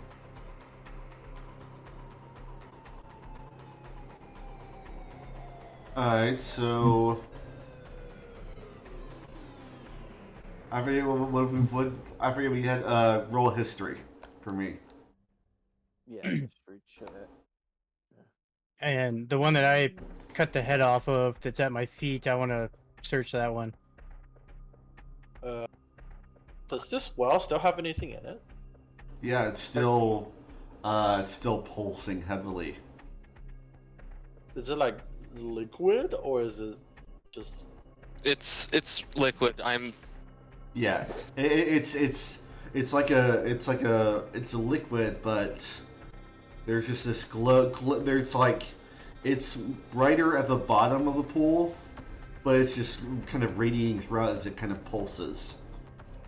Drink some. I got a 13 Bottom of the pool. on my history check. Just exhaustion rules are great now. I'm only mildly inconvenienced. Huh? You feel your vision being pulled back, and you see. You don't hear any voices, but you see thoughts of treasures for the cause, treasures for and relics of lost knowledge they can bring back home to help them. And you see flashes of them trying to open a door covered in ruins. And you see another flash of what looks like a crossbow, but covered in almost these miraculous designs of snakes, kind of carved all over it in this beautiful metal. And then you're pulled back into the chamber. Interesting. And then you roll investigation for you look through this mind flayer. Alright. 15. You find pieces. You find a pouch. It looks like pieces of some sort of soft-looking meat. You find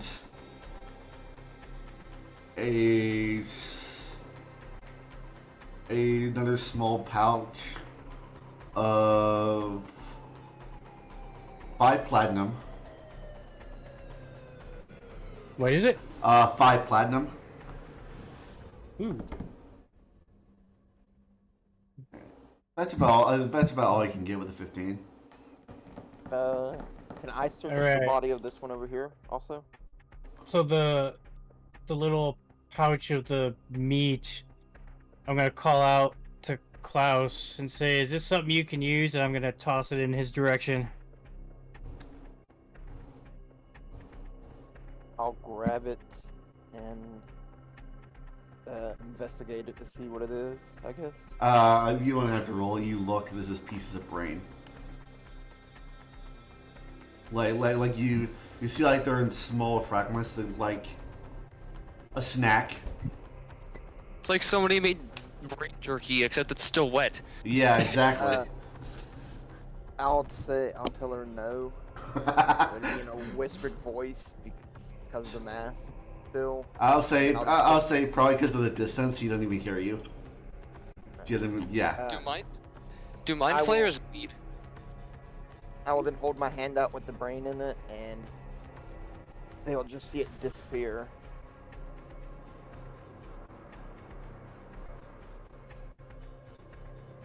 I know that was an odd question, but it does have a point to it. Oh wait, what did you ask? Do mind flayers bleed? I think probably so, but it's like more like a black ichor. At least in my mind. I know they're an otherworldly being, so. Yeah. So their blood is a little weird. That being said, I had asked because I do have an empty flask because I've only been using one flask this whole time. I was gonna ask if I could collect a pint of mind flayer blood from the decapitated one. Yeah. I mean, its neck is still, squirting. Can Look at I the stained Baylor's hands, but he doesn't care. check the pockets and stuff of the other mind flare I ate the brain of over here? Yeah. Roll investigation. Investigation. A 20. You find a similar pack of mind flayer snacks, You find another pouch of about 10 platinum on this one. And kind of tucked under its belt, you see it is it's a vial in kind of a strange silvery liquid. It almost seems to shift, kind of stop, and then keep going. I'll check that out later. I'm gonna add that to my inventory, and then I'll hold the bag out, and they'll just see it disappear again.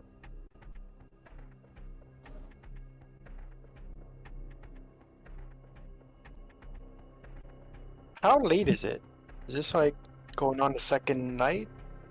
Second day? Y'all set out in the morning, so it's. I mean, I would say you can't really tell since you're not outside, but you'd say it's probably been in here maybe an hour, maybe two. So your best guess, it's maybe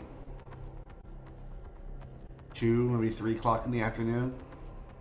That reminds Okay. me. After Phalar caps off the flask, he's gonna tuck it into the component pouch with his alchemical stuff.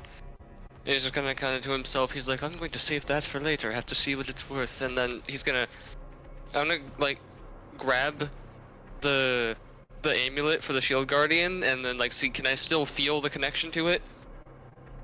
Yeah. You feel it above you. All right, so he gives a nod because above table real quick, Singe. When we entered, I noticed the shield guardian wasn't gonna fit in, so I told it to keep guard of the entry. So I was just checking to make sure it hadn't been destroyed since we've been down here. Sure. Yeah, it's just Was anyone? I thought Adonia said she was gonna do something with Singe. Yeah, I said that I had, when I noticed after I decapitated it and put the head into my backpack, when I noticed the steel defender collapsed, I picked you up and put you on my shoulder. Okay. As you pick up Singe, you'll probably see that one leg was missing, and as you're like lifting him, his second leg fell off. I'll pick up the one that I know is sitting in front of me. He's also probably as hot as fresh embers from a fireplace. Well, she's from hell, so it probably feels like home to her. yeah. He is tuckered out.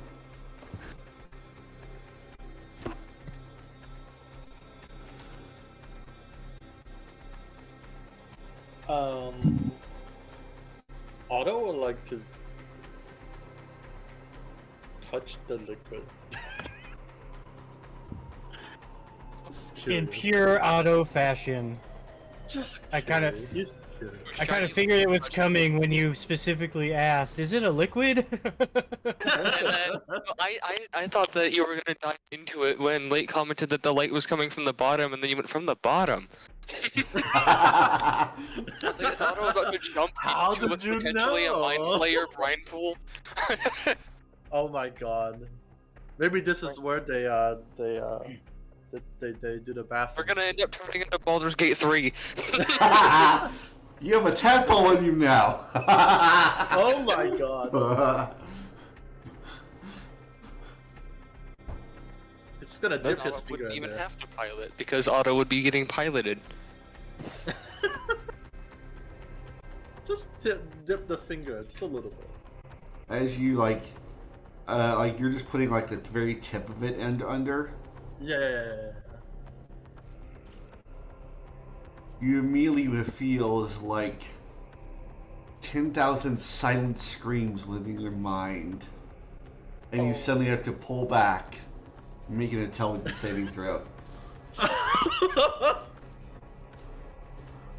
Oh my god. 4. I swear, all of my intelligence saving throws. Oh no. Terrible.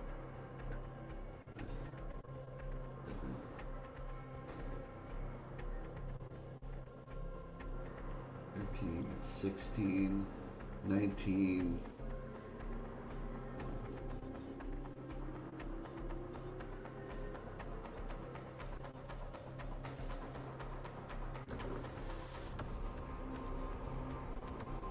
You take 34 points of psychic damage.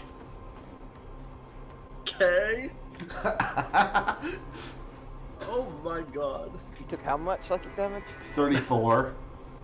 Jesus. I rolled like I rolled like for auto. I rolled like Does it 4 roll max 6s. damage again? Oh my god. Which caused an exploding dice, so We're gonna end up having to short rest just so that Otto can not have complete mind break. Crazy stuff. and you are stunned. I'm loving these damage rolls. I'm not trying to make things more difficult for you, Otto, but if he's stunned and he was leaning over that pool, does he fall in? Wait. Oh, that's a good point. That is a good point. What do you want me to do? Yeah, you automatically, unfortunately, when Well, you're stunned. Father Valek is sitting right next to you. Yeah. You know what? I'll roll a saving throw for Father Valek to see if he can grab you. Or maybe like. Oh no! saving You see, Oh, like, no. you see, like he tries to grab you. Your cloak kind of just part of your cloak just rips out of his hand, and you are plunged into the pool. Oh shit. It's like as you plummet and your head goes underwater, that screaming is just amplified more and more and more. It's almost becoming overwhelming. You feel your vision chat said- blurring, My chat said now he has a tadpole. and then blackness. I went auto. And you take. Oh, better roll.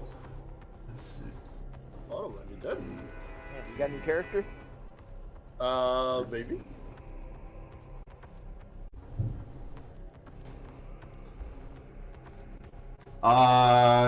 21 points of psychic damage. 21. Before your Is vision that- comes out and you feel this something almost, and the rest of you watch as Otto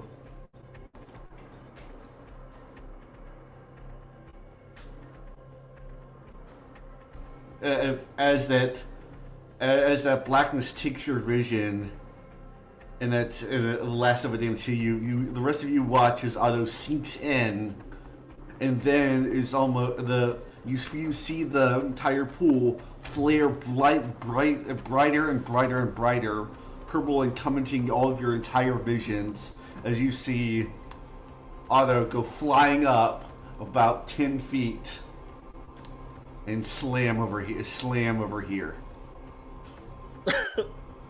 Just Where? through Okay. Now, to extend the, I'm not trying to make things hard for Otto, but you said he slammed to the ground. Yeah. Oh wait, So- falling damage. Well, then, That's, yeah, 9. that's where I was going. Yeah. Another 12 points of bludgeoning damage. He is down. Oh no. Yeah. So y'all watch him just slam into the ground and go limp. Go, throw him back in the pool. Wait, is the pool still like? The pool is still pulsing. I think as Otto goes flying and goes limp, Father Valek just looks over and goes, "What the fuck is wrong with him?" Phalar looks. Phalar looks up, and it's just like he's got a bit of a problem with curiosity. Gets to him sometimes. I'd say this is probably the worst that we've seen of it so far. Let him die. Alright, I so can animate he's- dead. He's downed, not dead, right? Yeah, Yeah. he is unconscious. All right. Father So- Valek's gonna walk over. probably has a concussion. And Gonna wake up with one hell of a hangover and you never even drank. he'll cast Cure Wounds at first level. So you're healed for 7.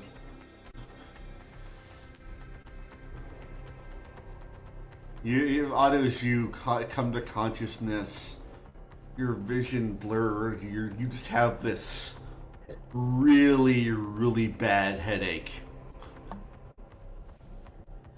Above the table, I'd like to just add, I don't know who did it, but it kind of played in there because you like, as you regain consciousness, you have this, and then someone burped.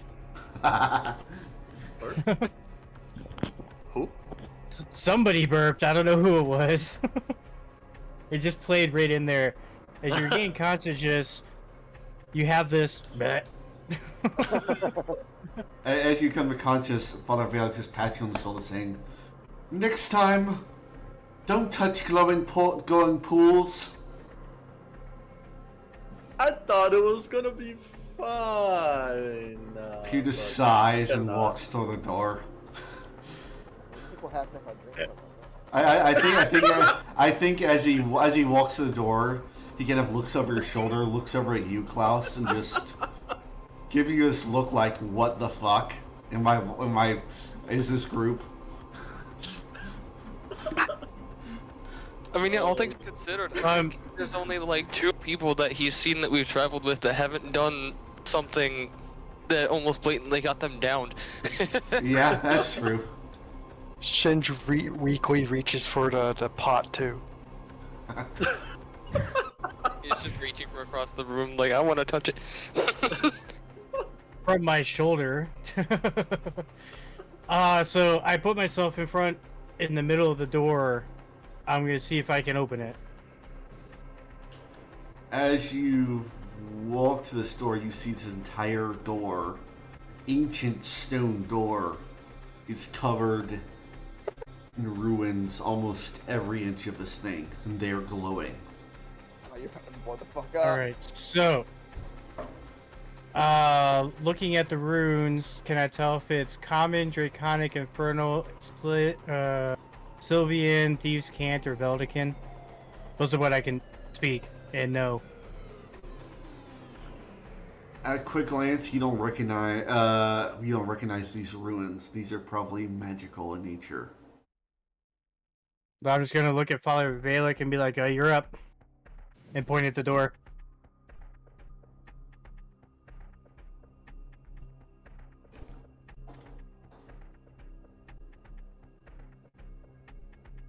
We'll look at the door.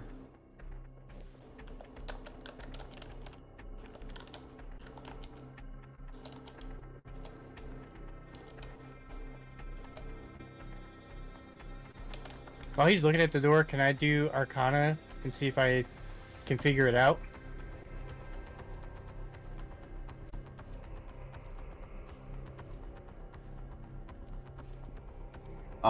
Yeah. Alright. 27? And you're trying to figure out what Father Valek's doing, or? No, that's why I said, can I look at the door and see if I can figure that out? The magic runes that you said was there. These are abjuration magic. So, Mind Flayer, gibberish. I mean, the only thing you would know is, I guess, abjuration magic make you go owie. Can I... Alright, this is gonna be a long shot. So, the abjuration magic is gonna be tied to the Mind Flayers, right? Uh-huh. So, can I take the Mind Flayer head in my backpack? If I hold it on the back of the head so it's facing forward and push that to the door, does anything happen? Are you like, is the Mind Flayer head touching the door, or is it just in front of Yes. the door? I'm using the Mind Flayer head to touch the door. You're pretty much pulling a retina scan. As you put it to the door, you see the ruins in the center of a door start to turn red. It starts to spread outward pretty rapidly. It's actually a retina scanner. And that redness in the ruins vanishes, and you see more ruins appear.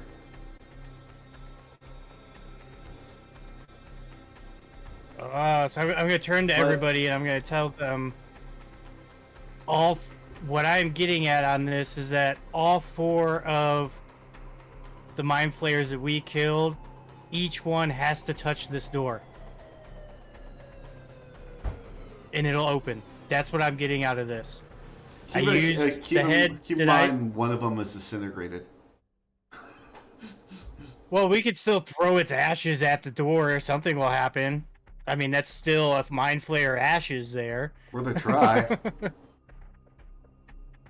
But I explained to everybody as, you know, I get this revelation. I was like, I took the mind flayer head, I touched it to the door, the first layer of magical ruins disappeared, and another set showed up. So we got to have each one of these mind flayers' bodies somehow touch this door.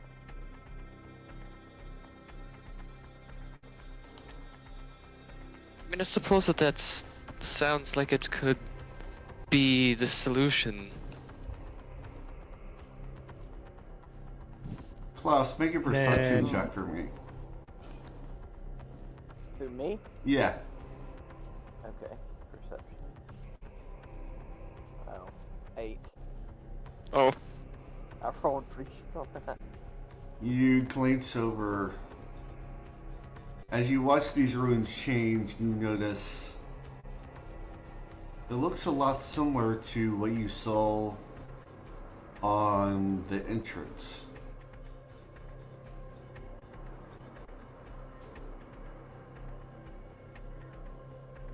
In terms of writing.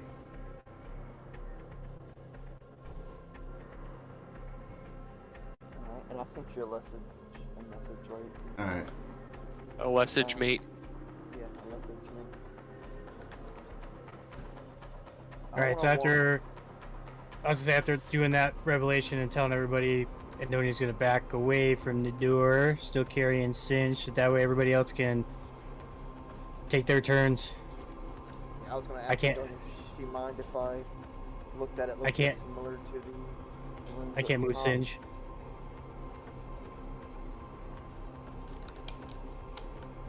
Ooh, spooky ghost Singe. Is that okay with you, Andonia?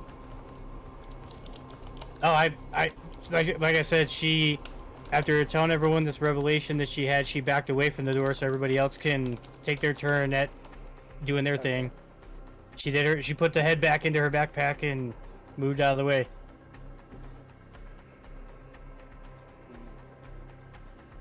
These symbols seem to be similar to the ones that were on the doors at the top.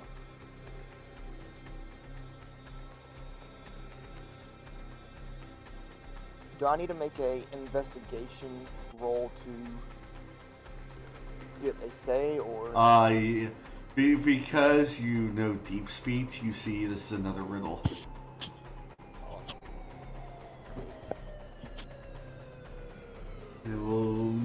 I'll just put it in player notes. I can tell you the answer right now above table is 42. I thought it was 21. No, 42. It's the answer to life, love, and everything. Everything would be D&D riddles, so therefore the answer is 42. I thought the answer was 7. Players met.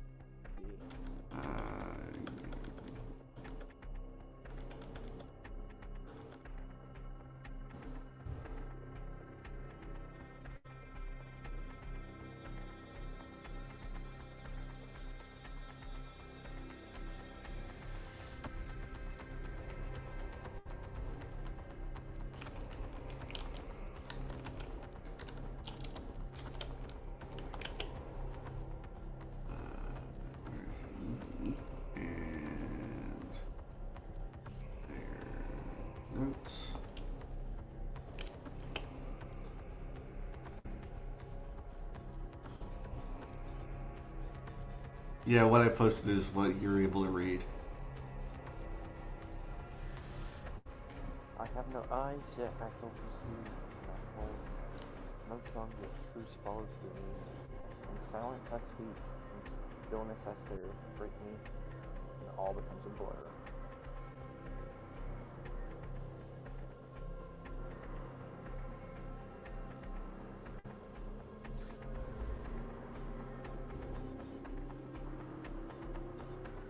I can bring one potential answer, but there may be more than one solution that we could suggest.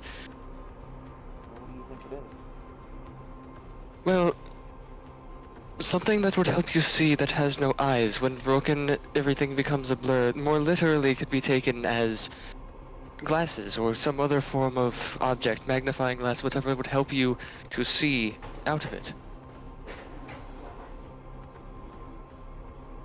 Though that is one possible solution, though there could be others. It also says, in silence I speak, in stillness I stare. That's the part that catches me. I think it may be your mind and brain, because in complete silence, you can still talk to yourself. And if you break your brain, everything becomes a blur. So yeah, like a concussion. So if you hit your head, get a concussion, everything's a blur. In stillness I stir. You probably think concussion and look over at Otto. Stillness I stir could also reference when you are sleeping. You- What's messing me up Yeah, is 'cause you I- dream. I have no eyes that help you see. Your brain doesn't help you see. Visibly In a the technical prefrontal cortex does standpoint, contain the It perception. can. in a technical standpoint, the brain doesn't have eyes, but it controls the eyes to help you see. Yeah. Phalar with You the think 16 Otto? intelligence just kind of like rambles off, and he's like, I do believe that the frontal area of the brain contains a perceptive node, but yes, Otto, what do you believe that it could be? I was laying on the ground. I can't He's- think of anything right at the moment. Late. My brain is a mush. Late. Yeah. If someone has a high intelligence, can we roll to see if we get some kind of bonus or like a hint? Yeah. All right, I have an 18 intelligence. I've got I a have a- 16. I have a 22. What would you consider a certain number and higher would be able to try to get some kind of hint? Probably Andonia and Klaus. More likely. All right, so you want roll? What do you want us to roll? Insight. Insight. That's wisdom. Oh yeah, insight's wisdom. Arcana's intelligence, investigation, nature, religion. Okay, yeah, so roll investigation then. Investigation, okay. Oh, I got nothing. I got a 9. I got a 23.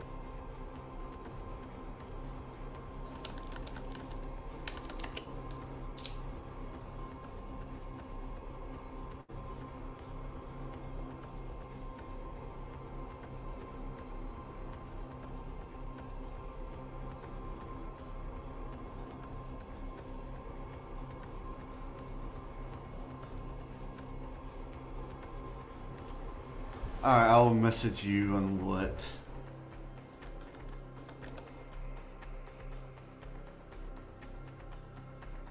Where are you?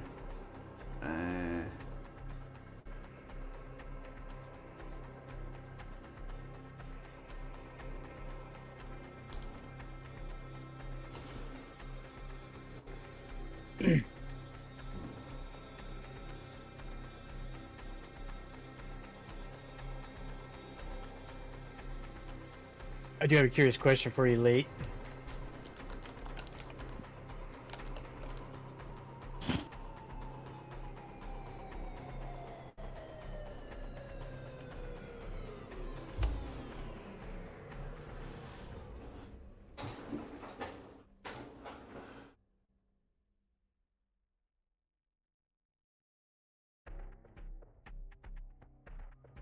All right, what's your question? All right, so based on something that you said last week, you said when we finish this fight, we would gain a level up. So would we be able to do that now, or do you want it at the end of the session? No, yeah, y'all can level up now. If y'all want. All right. Okay, so my brain power and thinking, I've come to understand that it means break me and all becomes a blur. We need to think literal.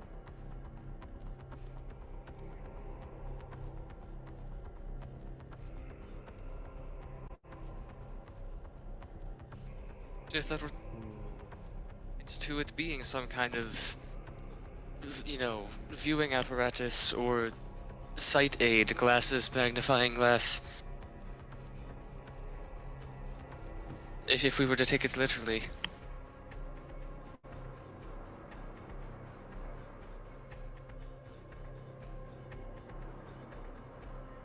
Roll intelligence for. What was the hint that you got? The hint is Oh, break me. Valak and all has no becomes- clue. Break me and all becomes a blur. Think literal. Oh. Mirror.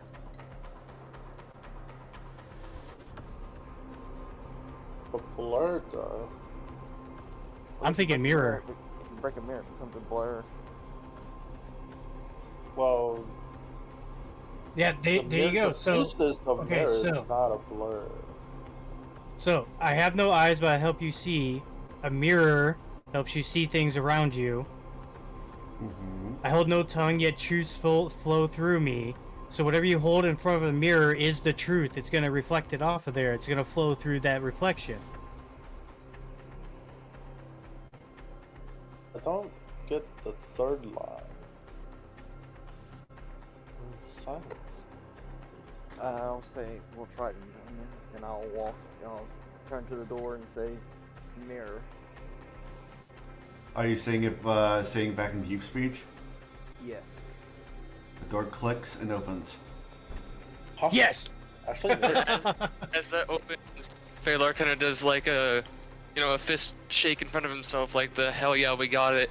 And then he kind of taps the side of his head and he's like, it makes sense as well. That the third line, silence it speaks. If you speak at the mirror, it replicates you speaking but does not speak back. Exactly. And when I said think literal, you're breaking a mirror. Yeah. So the image changes. Literally.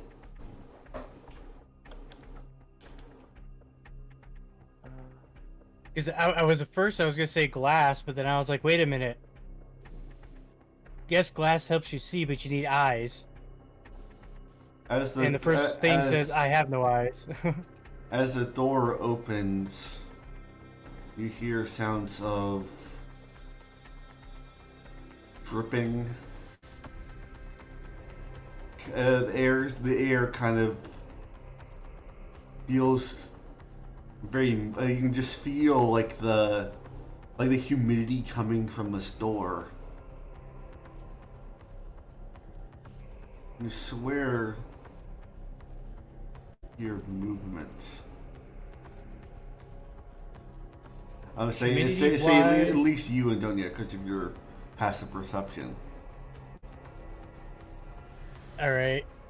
And then the humidity wise, because I know it's going to be like a heat type of humidity, I myself am not going to feel any change, I'm assuming, because it's not going to be.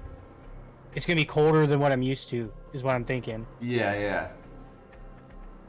So I myself don't feel any humidity change, but everybody else would. Yeah, the air just feels very, very damp.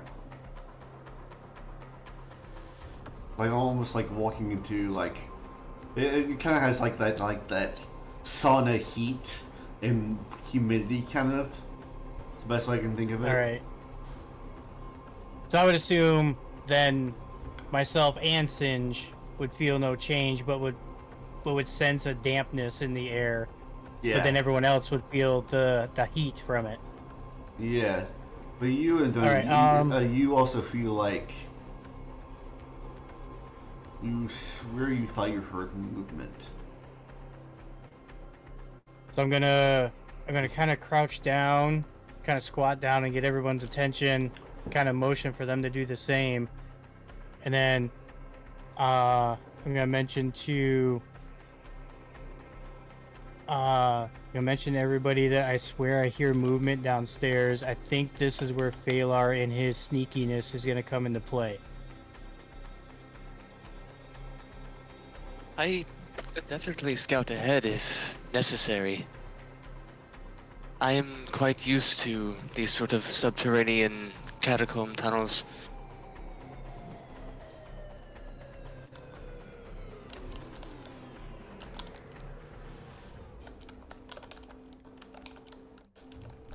If everybody else would be fine with me moving a bit ahead, check the way. And Donnie's just gonna like kind of gently move, and I mean very gently because I already know he's brittle, his legs are gone. Gently move Singe's hand to kind of give like a yeah, you go for it, man.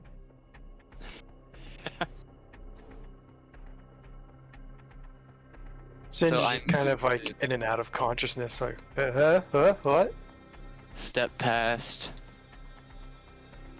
and he's gonna have his dagger out, pick and pocket, and he's kind of looks back over his shoulder as he steps to the doorway, and he's like, as would be expected, if I don't come back, obviously there's danger. He's gonna slink around to the side of this wall, keeping himself against it.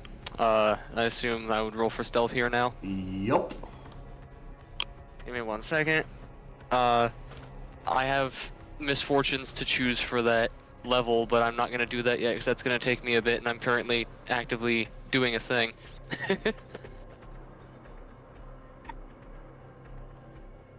Alright, stealth roll. Boink. 27. Nice. 13 plus 13 is absolutely insane. Expertise, man. Yeah. Also, above table, fun fact, Phalar is an interesting rogue because he has expertise in athletics.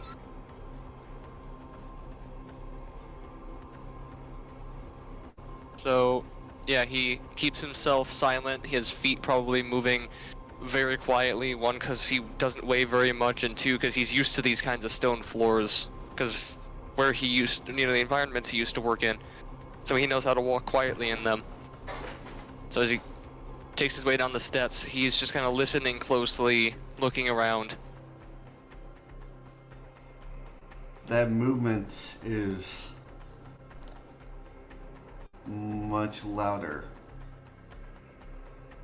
I assume he can probably see this corner coming up.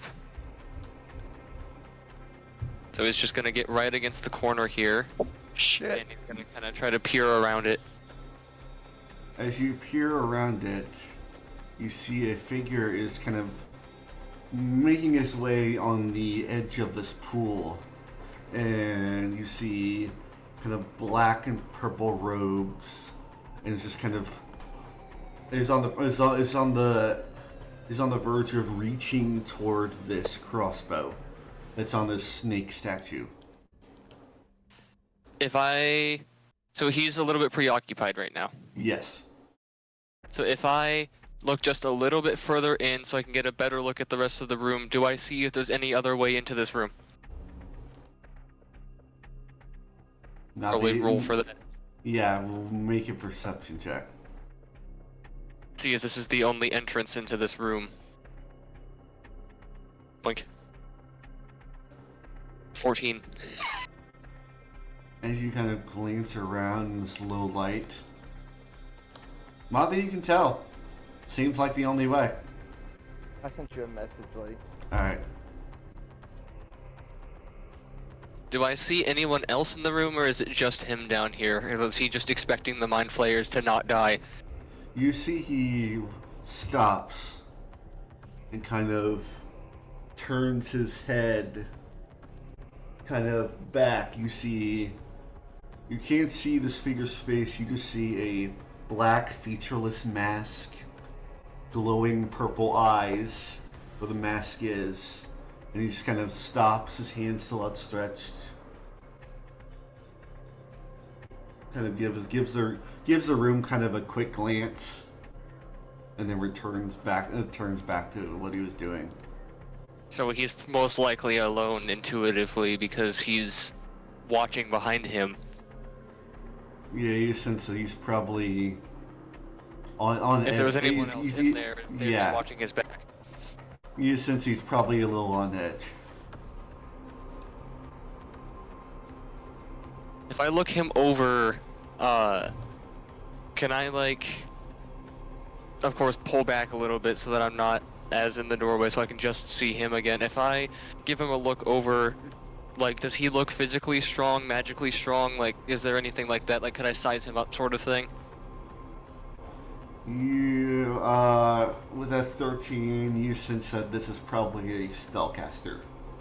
But you don't see any, you see, like, there's like I don't see you don't see any physical weapons. You see there's this, like, looks like to be like a short rod with like this skull attached to it, kind of hanging on one side of his belt, and you see kind of this really well-made studded leather armor kind of strapped over his robes. But that's about all you can see. Above table, is this the same guy from the original temple that got away? That's why I said above table. So, like, we're not gonna know in game right now. What you mean when atmosphere wrecked the temple, or are you talking about something else? The temple where I grabbed that body and I ran for it, and that golem came after us. Yeah, in the Deadlands. Is this that same guy? Because he had the chalice. That guy. No. Okay.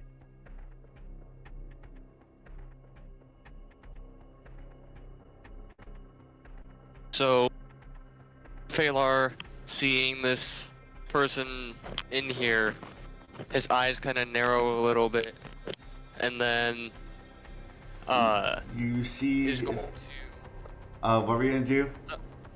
I was gonna kind of look back behind me and see if I can see anybody in the upstairs from here. Like, am I in anyone's line of sight? Which is weird, because I was about to say I was moving up to the doorway to look down and see if I could see if he was there. That's why I moved my guy up.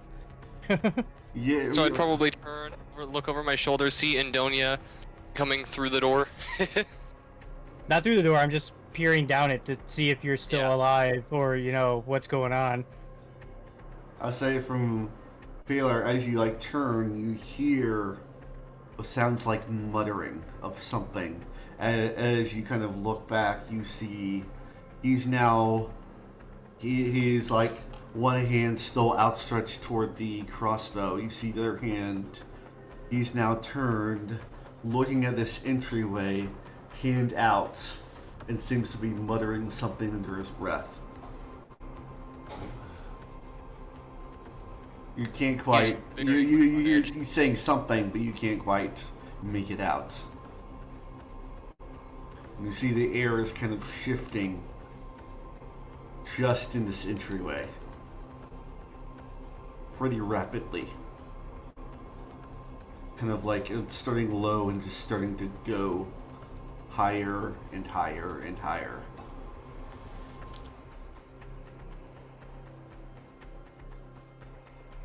Since I'm looking down there, do I see this?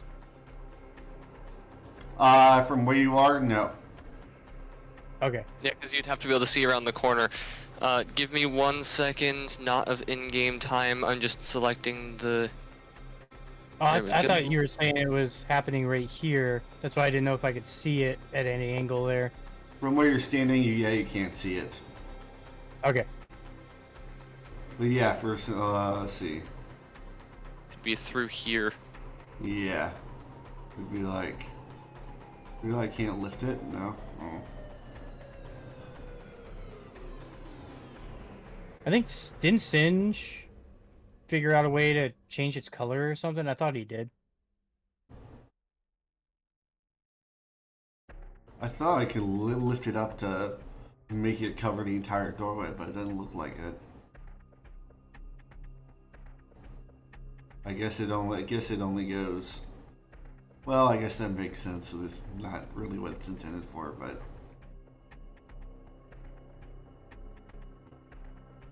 But yeah, right there.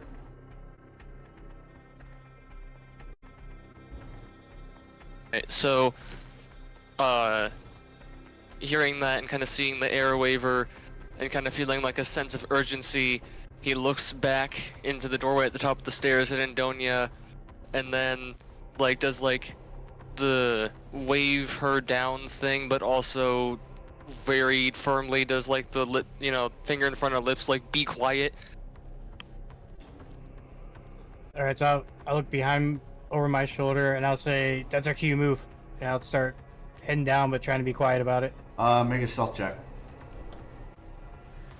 At a disadvantage. Lovely. Bottom step. Oh my God. 12. You're like kind of like really going down. You miss this like small pebble, which kind of you kind of accidentally kick, which bounces down the stairs. Pretty loud, and kind of roll, and kind of like roll. You feel something kind of hit your foot, Failure, as you look down and see the whatever you kicked is now like stopped at your foot. Can I... As he is now, having heard that, facing the doorway. Can I,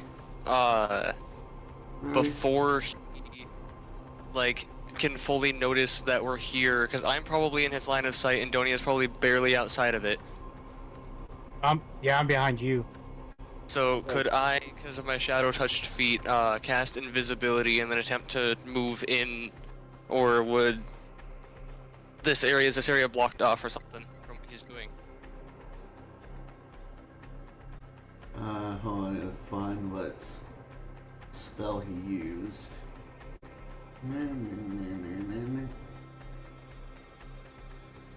See, above the table, that always worries me when the DM says, "Let me find what spell he used," because by saying what spell he used, he either forgot what one it is, or he's gonna pull something out of his butt to make it seem like that was the spell he was using. No, I know it. I know what spell he used. I just don't see.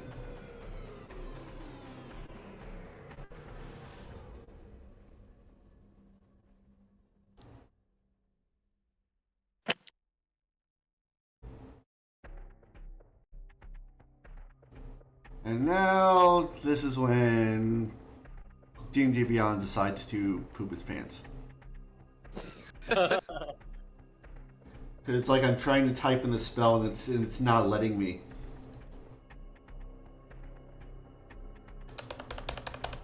I'll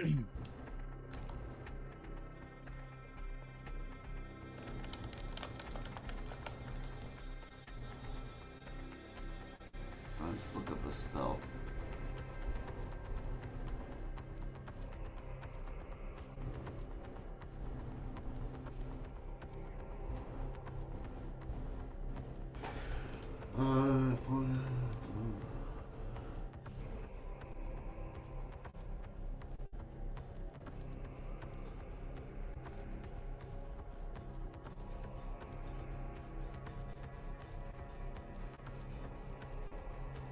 You see, as you're trying to go invisible and trying to pass through, whatever it is he's doing. Yeah, I want to see if it's passable.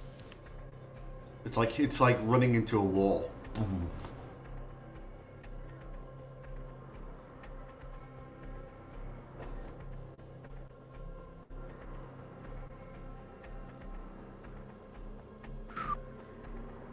Probably infer what spell he just cast. I don't know in character, but out of character I can, and damn.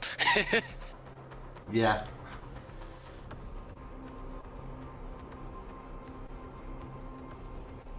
So since I can't pass through, but I am still going to. Let me see here. Hold on, I gotta read real quick, just a quick. Okay. Bing. Kind of Above table while he's reading, is this something that is the door opaque? Is it kind of transparent? Can you see what's on the other side? You can see. You can Now that see, I'm closer? You can see It's through pretty much just the air Yeah, is in the doorway. Yeah, it feels like it's like it seems like nothing's there, but the air is just shifting and moving and vibrating. So to continue the above table part 2 of the question, is this something where Misty Step would be able to just go through it? Because it says teleport up to 30 feet to an area you can see, and if I can see through this doorway, would Misty Step be able to make it through? I'm gonna ask y'all because above the table this is Wall of Force, so I don't know exactly if that could work. I'm not familiar with it, so The I'm not requirements sure. for Misty Step is to be able to see the target place you're going to, yeah? Yeah, Yeah, within 30 feet. If But- you can see it, but unless the spell itself says something otherwise. the spell says nothing can physically pass through the wall. It is immune to all damage. But You it's can't not- be- Okay, so magically it's not impeded. Yeah. So as I say, so if it's physically can't go through that door or the wall of force. So Misty Step, since it's a spell, turns you into mist, and you can just pretty much pass through. That would be a magical thing, Huh. if I'm understanding right.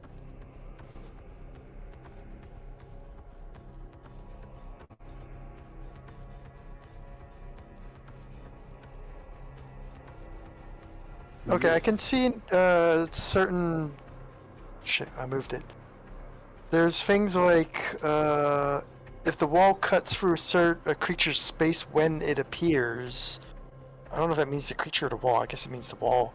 The creature's pushed. Depending on the setup of the wall, could potentially get in the way of magic. I think.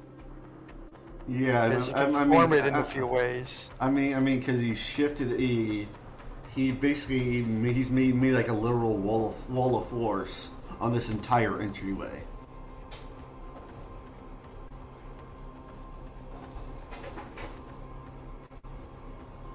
I just, I'm just trying to checked understand. the- So if Yeah. if I was to like run at it, wall of force, I'm not gonna get through it. But if like magic, I don't It's know. The even- only Magic. extra thing it blocks Online. is extends into the ethereal plane and blocks ethereal travel. I'd say a DM can rule otherwise, but I'd say burning a spell slot to get through is allowed. Just rules as is, it looks like. Because the general consensus, what I looked at online, of course, late, it's on your official ruling, but it says that the general consensus seems to be breath weapons and, cast spells cannot pass through. However, effects such as Dimension Door, Teleport, or similar shifting of your location should be able to move through it. All right, I'll allow it. All right. I can't get through though because it blocks ethereal, and my idea was to cast blink to boink onto the other side of the wall. All right. You're on your So own. I mean, If you did could anybody else? concentration, because I think that's a concentration spell. Yeah, it is a concentration spell. So if you can manage to knock him out of the wall, then we can charge in. That being said, I will cast invisibility on myself, which conceals my equipment. So Now, before I go doing anything, did anybody respond to me saying there's our signal and follow? I know I've got Singe on my shoulder, so he's with me.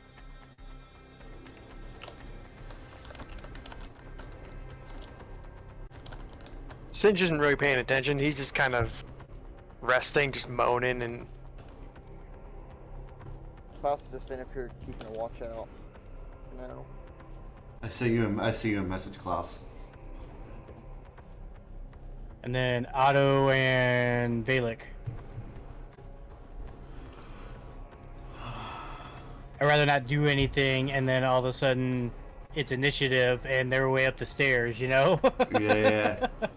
Otto was like just peeked out from the wall. Well, I signaled saying that's our sign Because to go, Taylor and I went down the waved stairs. Andonia down, and then Andonia said, "Hey," he said to go. Alright, okay, then I guess I'll follow behind Otto.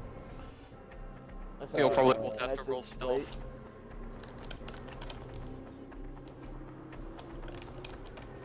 yeah, I can only think just Singe is just worn out. He's not dead. He can maybe pop out 1 or 2 tricks still, but he's not in peak condition anymore.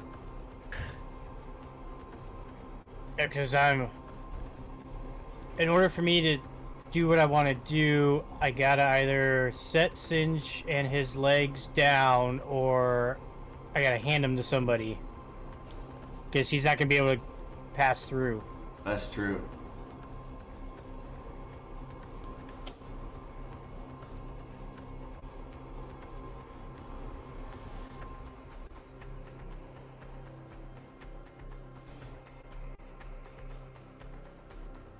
I'm gonna So is stay back the here. Alright, so Got it. current location is where everybody's staying. What about Father Valek? Father Vay's just watching the door. I'm trying to keep Alright. us from all being grouped up again in case it like if I want something. We're gonna get wiped Otto. if that happens again. Well, true. Yeah, we should probably stay a little spaced out. Yeah, Otto's gonna stay in the back. Cause Yeah, y'all learned that the hard way when the mind players didn't you. I mean, there wasn't a lot Alright. of spaces that up We're just there. in a funnel again though. We're on a line in a funnel. Yeah. Oh, that's a So- great idea. Alright, so Adonia, I'm gonna set Singe carefully on the ground behind me. And then I'm going to point to everybody, point to Singe, then I'm gonna point to my hand, which is holding his legs, and set those next to him. And then gonna come up here to this door. Yeah, he's Now, just I need to he's measure- just staring at the doorway. But he knows I mean, since we can see through it, he knows I'm on the other side. Yeah, now. he's staring at you. Well, while you're making your way through there, I should probably say I'm assuming you can probably still see yourself when you're invisible. Yeah, I would imagine so. So, Alright, so because this- it conceals all equipment that you're carrying, while Andonia's moving through the door, Phalar's gonna whip out a piece of parchment in his ink pen, and he's gonna try and draw out what this person looks like, Okay. in case they escape, so that we remember who this is. So he's trying to draw, like, a character, the person that's standing up there while Andonia's moving in.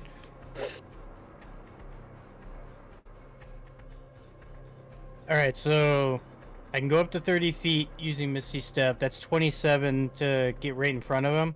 Yep. So, alright, so there's gonna be a question in here too, and I'll tell you when the question happens, because I'm just kind of do this. So Andonia's gonna walk up to the wall here that we can't pass through, and she's gonna look at this mysterious creature dead in his purple eyes. She's gonna smile menacingly, kind of like a Joker thing. She's gonna Misty Step to show up right in front of him, and as she shows up during Misty Step, she'll do her morph and then attempt to roar at him to intimidate him. My question is, when she suddenly appears as a 10-foot tall demoness and roars at him, would this be a intimidation roll to advantage because he wasn't expecting this?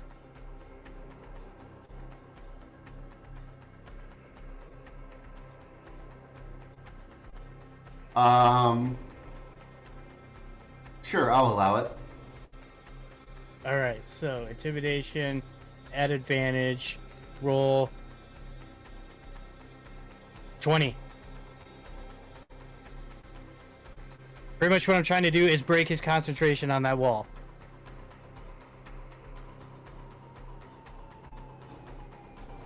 Concentration checks at advantage. Yep, maintains concentration. Would his be advantage or disadvantage? I mean, he has advantage on concentration checks already. Would it balance out then if he's not expecting the sudden demoness in front of him yelling at him to intimidate him? Yep, still maintains. Okay. You see, you can't really tell because of his mask. He just calmly looks over and saying, "Oh, that's interesting. You look like just like your mother. Huh? Tell her I said hi."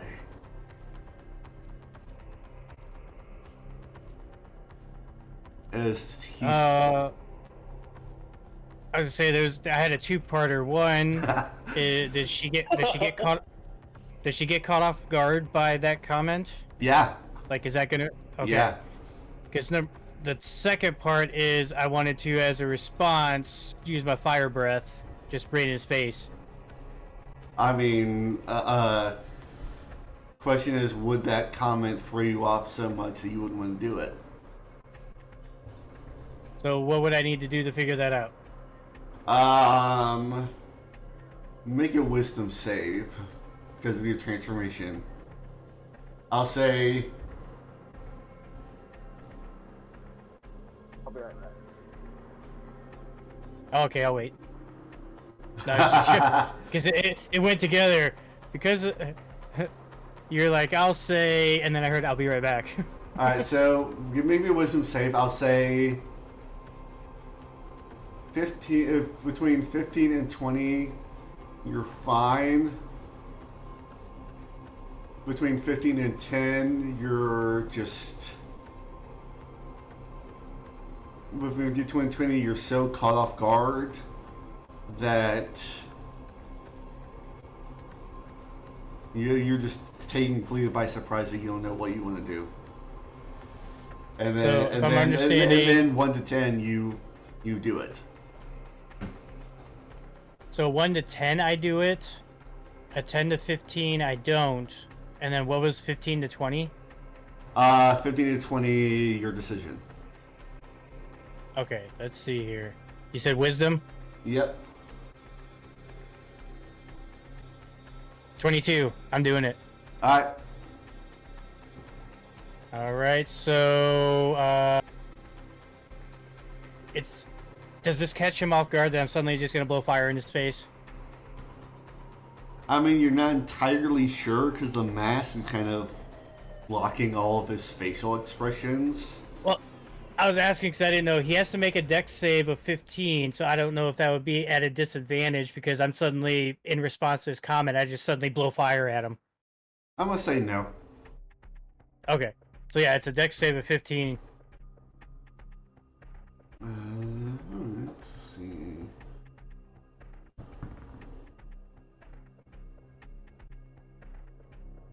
Fails. Alright, he takes 7 fire damage to the face. And then the question again is, does he break concentration? At advantage, maintains concentration. I rolled. He rolled. He wouldn't have had to have beat a 3, or yeah, because it's half of whatever damage you take. So yeah, so even he'd have to roll a natural 1, but yeah, he maintains concentration. Alright, well, I have something in response to do, depending on what happens now, because there's something else I want to do. He is going to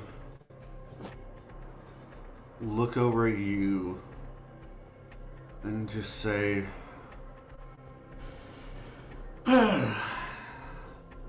Well,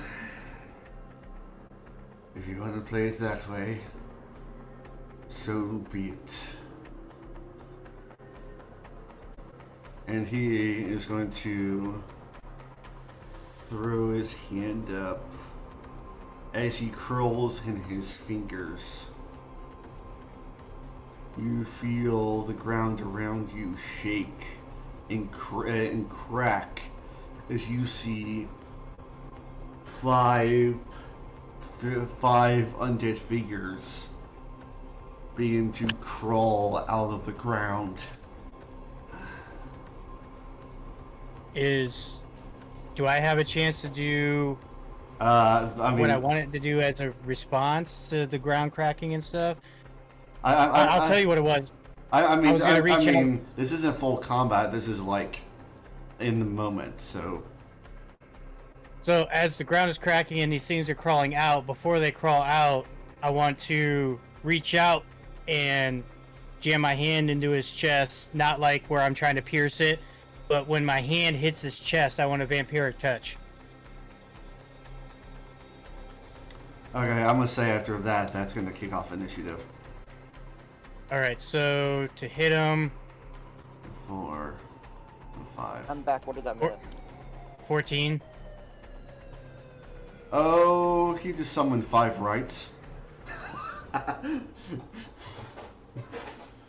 Hey guys, come on. 2 rights don't make a wrong. 2 rights don't make a wrong. 5 rights. Yeah, that's it. Oh no, it's 2 wrongs don't make a right. But No, see, if you wanted to do that, that would actually be really fun. Like, make like a homebrewed creature that's just called a wrong, and it's what happens when too many of those things coalesce into one space. And it's just like a size huge or size large undead creature with like 7 arms and 3 heads.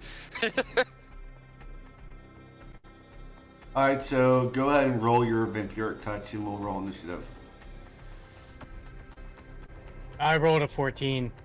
Yeah, misses. He just swats your hand away. All right. So now, in his concentration of the wall, his concentration to summon, and me going to attack him, and he swats at me, at any point his concentration broke because he's got multiple things going on now. Yeah, the wall went away and he just summoned these 5 things.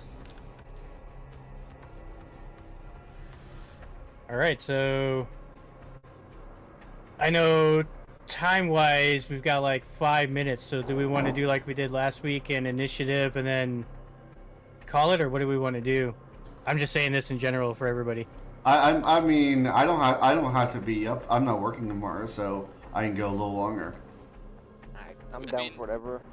We might be able to, like, I don't know. I just have to do my meds in half an hour, so. But then once they hit me, I'm gonna be tired.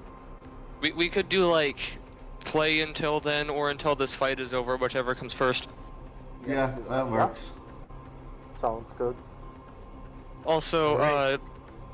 real quick, as we enter initiative to, kind of summarize what, Phalar had been doing that whole time, do we want to... I was thinking maybe, like, a perception and sleight of hand roll to see how well I memorize him and then how well I actually transfer that to paper. Yeah, make a dexterity check. Alright, so dex check.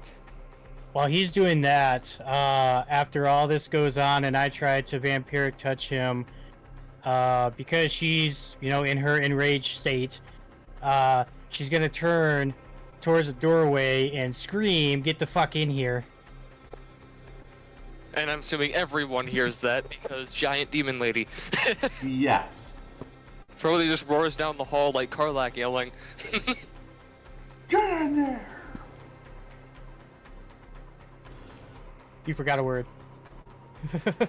What, get your ass in here? I got... Oh no, she specifically turns and screams in that demoness voice, "Get the fuck in here." She's So- enraged. She's ready to go. I got a sent you message 19 late. on my check to draw him.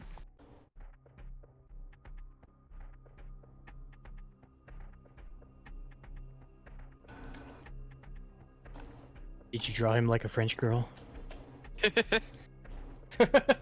That's a good question. Wait, I got a 19 on my check to Yeah, draw the man accurately. yeah, it looks. Pretty yeah. on much that kind of. laying I've on the pretty much couch with his probably arm hit it behind his through head. like those things where police go around and are like, "Have you seen this man?"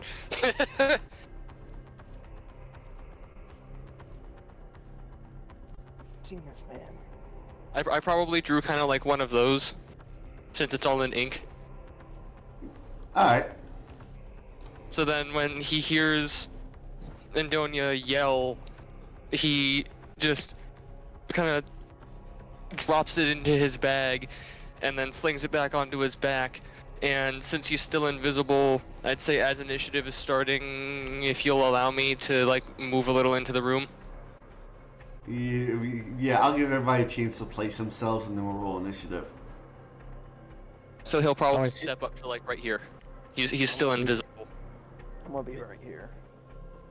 All right, Then you got the Mr. Doctor Professor Father Valic.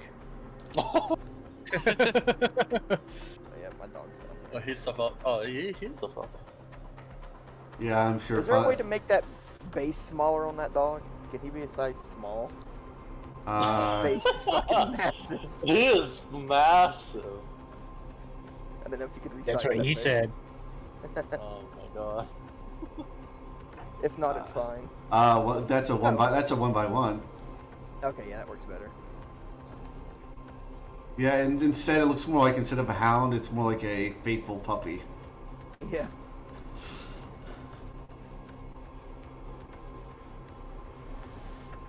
Looks like my dog I had on stream earlier. All right. If everybody's where they want to, roll initiative. Right. 13.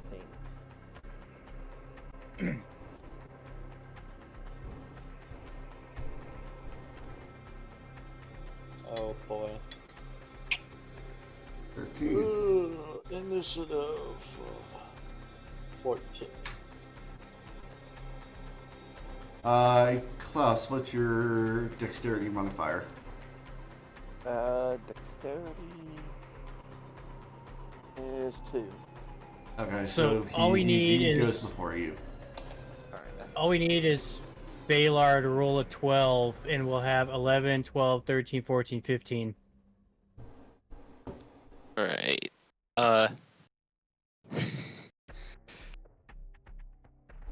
No pressure, but the pressure's on. I'm going to absolutely throw this thing. It hit the wall. I rolled a 13. Yeah, with your dex Pretty sure. modifier you're going for. I was say I thought, I guess you got Klaus and Balar are a 13. I'm Dex 18 plus 4. Yeah, so it'll probably be you. I got 15. Yeah, so it'll be you, Otto, Baylor, Dude, Klaus, and Father Valek. Okay.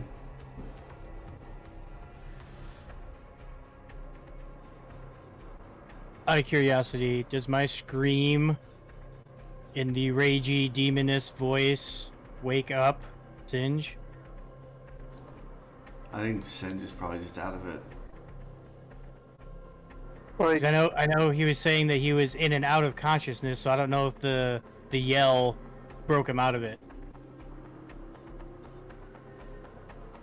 he's aware there's a battle going on. I guess it's up to whether or not Singe would have any interest or want to go back to sleep.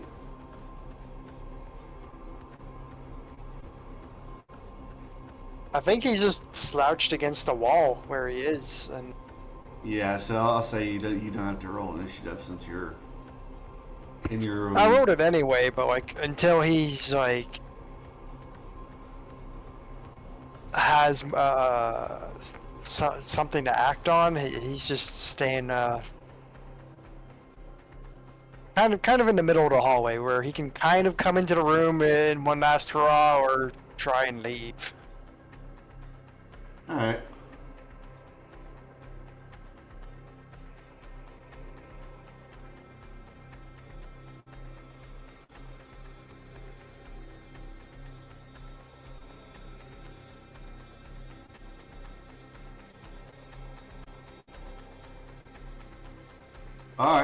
All right, Dunya. All right, so well, nobody needs that at the moment. So, swing in the vein scythe Yep. at the person in front of me. All right, go for it. I don't think that got. It's a 13. Yeah, that misses. All right. Second is going to be the same, and that's a 10. Yep. That's beautiful. Just swipes them away.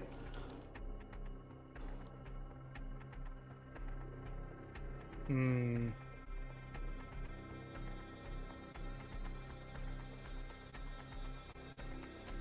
So I've got bonus action and movement left. Right? Yep.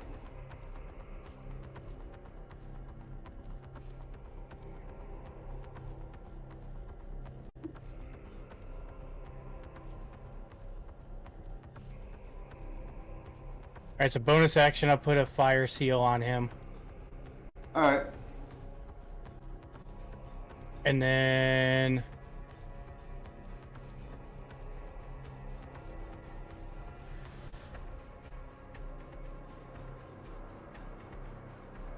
I'm reading through. I got such a list of stuff here. I'm reading through, sorry. Did everybody level up before this fight? Yeah, I did. Oh, we leveled up. Oh, I did. Yeah. Yeah, we did. Yeah, I tagged my level up and I picked my new curse. I just, at level 10 I also get an ASI and I don't know whether to choose a feat or an ASI and I should probably figure that out before my turn happens. No pressure. Because that could change dynamic because either I get new features or I increase my DC for my misfortunes. I think you got more Jinx points, didn't you? Yeah, I've got like 8. I've got 8 now and a new curse. I can now put people to sleep. Oh, nice. And it's done in a very interesting way that relies on dice gambling in order to pull it off. I just got an extra cantrip, that's it.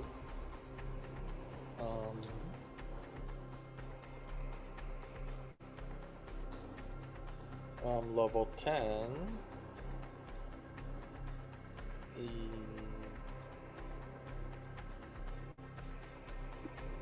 This is actually helping out in my favor that he's leveling up right now because I got so much stuff to read through. I'm trying to find my new ability that I just got at level 10. You always go back to the builder and and read it from there.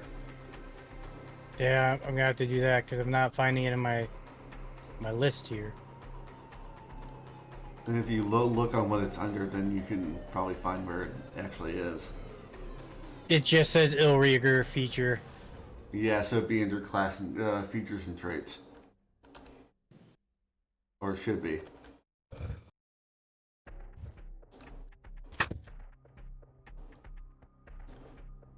Oh, okay, I see what it is now. All right.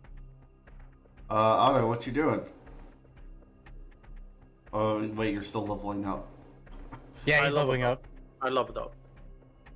Or should I wait? You want me to wait, or? I mean, it's your turn right now. Okay,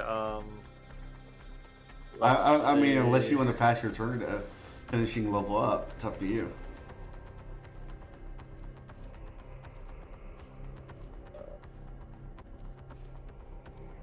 Can he move through here? Yeah?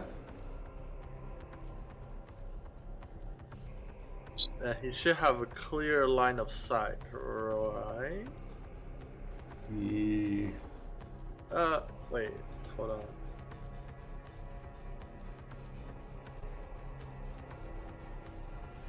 Yeah.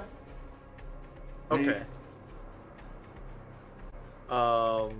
Well, you know the usual business. Pew pew. Eldritch Blast. First one to hit is 26. That hits.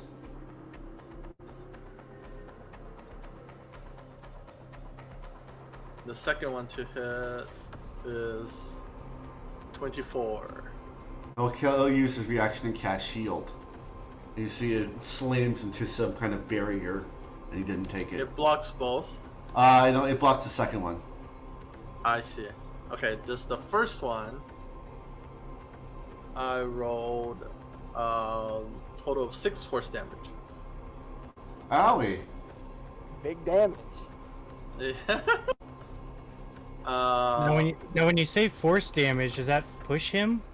Yeah, I can push him. Push I it. think he's- that's because Eldritch Blast, right? Yeah. I have repelling blast, so 10 So feet. force damage itself doesn't push, but Otto has a Eldritch incantation that gives his Eldritch Blast an upgrade called Repelling Blast that can. He slammed into Damage is the. pretty much like a physical hit that's not actually from a physical object. He Yeah, and he slams into the snake statue in the pool. Alright, and after he does that, he's gonna dip. Alright. Alright, that's the end of his turn. So, if we choose our level stuff, is it like locked in once the session ends and everything? Yeah. Right. Alright, because I chose my ASI, so my DC for things is now 16. Oh, nice. Oh my goodness. Yeah, I got a DC 16 on all of my curses now. So we've got all of these creatures to deal with. Yep. I'm still invisible at the moment. If I make an attack, that instantly pops me into visibility again, right? Yep. Or anything else that would require me to interact with other creatures. Yep. So... Alright. If I may be so allowed to, I would like to... Yeah, I'm going to make an attack with the core cut from behind this guy. Alright. I'm gonna find out where their 2024 stats are. I'm assuming that's probably at advantage. Yeah, from 'Cause visibility, yeah. Yeah. So that'll be sneak attack. So with core cut, that's a +9. We'll see what the first roll is. First roll is a 25. Since I'm only doing the one dagger instead of two, I will roll the second thing, just, you know. Okay, no, it's a 25. No crit. Okay. Well, it did beef him. Huh. They beefed the, they beefed their HP. I don't know. Ah.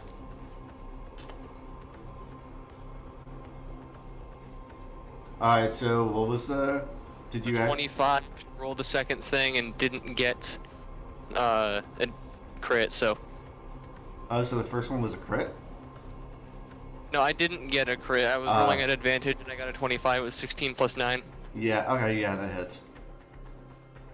I said I knew it was gonna hit, but I decided to roll the second one anyways, just to, you know, fish for the crit. Above table, please ignore the name of the gentleman we're fighting. Or woman. It's a stand-in.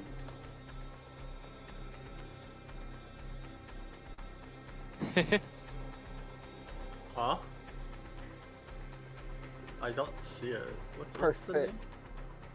Don't worry about it. Yeah, don't worry about it. Huh? No, I'm curious. I want to know. Oh. Oh, I just saw. Alright, so base damage, that's a so boink. Alright, so 11 piercing, Alright. then 3d6 necrotic, which these things are most likely not going to take any damage from or less damage from, but I'm still going to roll it because the dagger says so. Okay.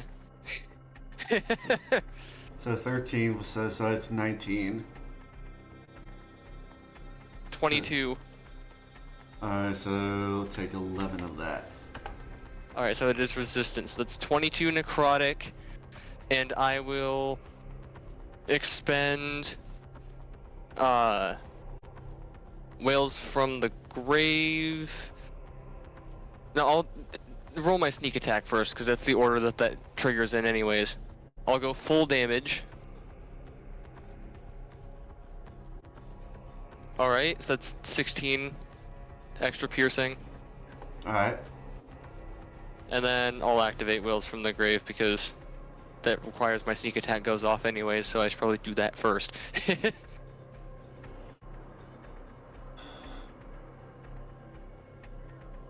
That's 1/6, and this is going to be going, so that's 15 necrotic. It's going to go towards this one, so pretty much I thrust the knife into the back of the one I'm behind as I appear from invisibility, and then like part of the one I'm standing behind's soul bounces forward and hits the other one in the back.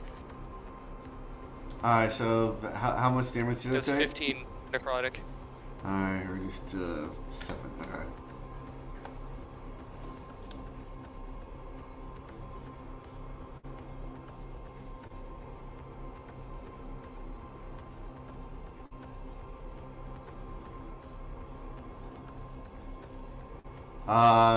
Anything else you want to do, or is that it? So that was my action. I will bonus action. You know what? Screw it. Yeah, I've got a bonus action. I'm gonna use it. I'm gonna try to evil eye this man. Charisma save. That'll be DC 16, I believe. Yeah, charisma. Natural 1. So that's a fail? Yep. Alright, so... let me read this real quick. Okay, yeah. I'm going to keep that on him until he takes a bit more damage.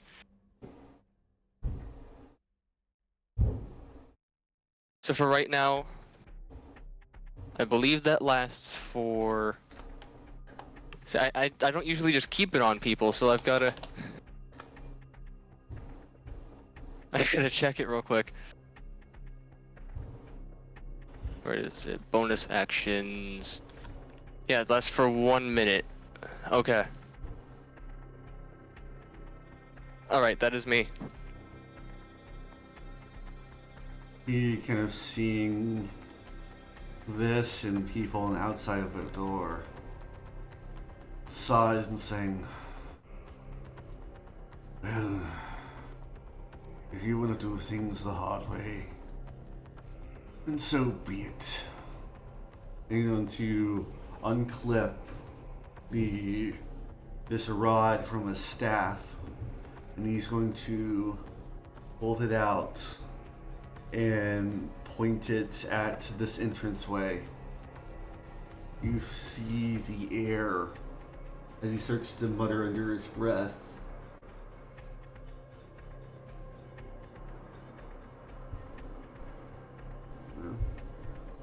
Oh, there we go.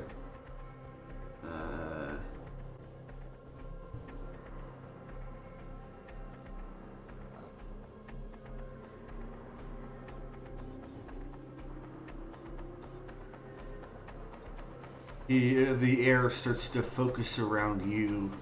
You Phalars, you feel the purpleness start to shift a little bit to almost like a slight sheet of gray as you feel this coldness in your chest. Make me a Constitution saving throw. Alright. Where's my con? There's my con. I'm not proficient, but I have a +3. There is dice everywhere. I'll clean those up in a moment. 21.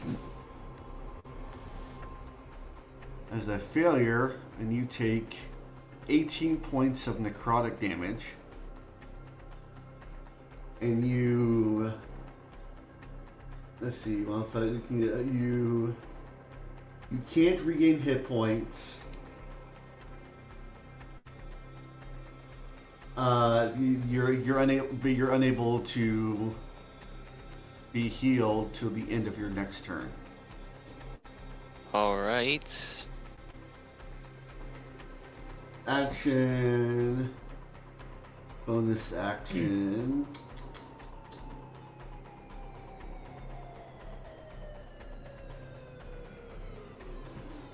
I have a question real quick. Okay. Is this, because this could change battle dynamic, is this map to scale or is it scaled down? It's a scale.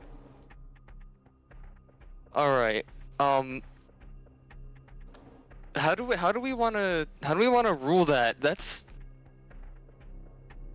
because I just remembered and I checked. My shield guardian is within 60 feet of me. It's 47 feet to be exact. I mean the rulers in Tailspire are a little wonky. So I tend to say that if you're trying to get anything to scale, probably just double the distance. If you want to be realistic, because it's a little wonky. Pretty much what I did is I put the one tick on myself and then I zoomed out, turned off cutoff, and then put the other one on my shield guardian. I'm gonna say. I was just curious because the damage differential thing happens within 60 feet, so I was like, what do we want to do about that? I'm gonna say, given the fact that it's just hanging outside, I'm gonna say no.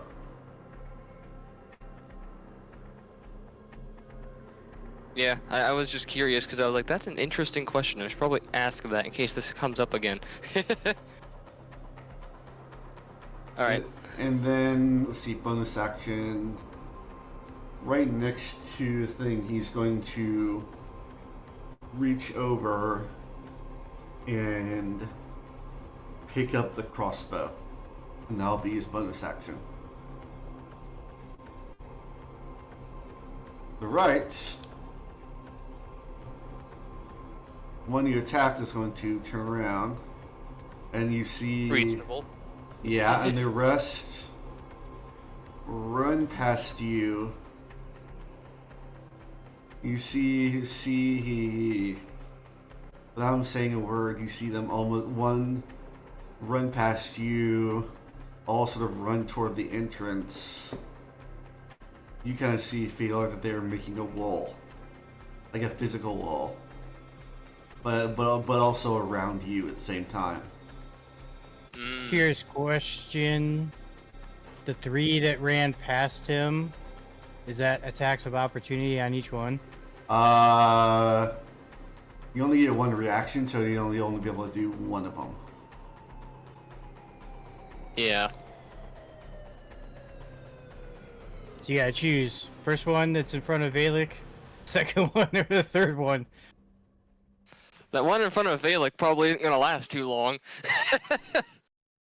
I'm thinking the one that's directly next to you. If you do the L shape, yeah, that one I think is the one that took damage from you. No, it's this one. Who's facing him? Oh, because I thought that one right there that you're highlighting now just came from far right corner.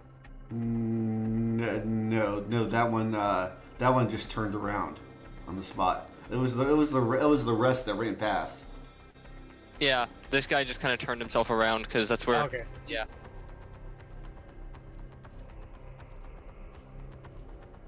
All right. So I'm assuming it's probably one of these is what I would get up on, since those are the ones that are running past me. Yeah. So you can pick one which you want to attack. I'll probably slap this one. Alright. That'll be with Core Cut. Let me move my camera out of. There we go. D&D Beyond. Let me use my thing. There we go. Launch it. I don't even know where that went. It's a 10. That missed. It's a nat 1, as a matter of fact. That very much missed. We'll just boil that down to Phalar was very focused. Was like, oh god, because just suddenly they all came bull rushing in his direction. But the He one, wasn't expecting the stampede. I think the last thing is the one who turned around is going to attack you. Because you whacked it, it wants to whack you back. Yeah. Is this the first round still? Yeah. 2 attacks. Yeah, it's a 23 to hit. Mm-hmm. You take a whopping 3 points of slashing damage and 4 points of necrotic.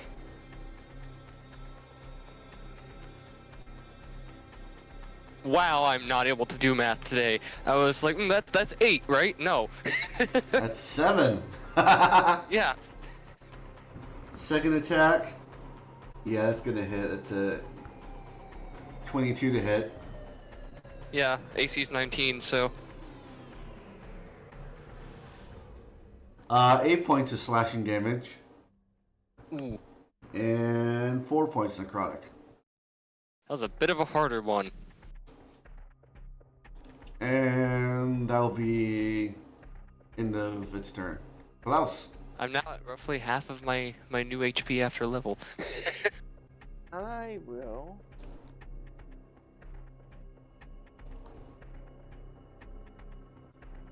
Okay, what do I want to do?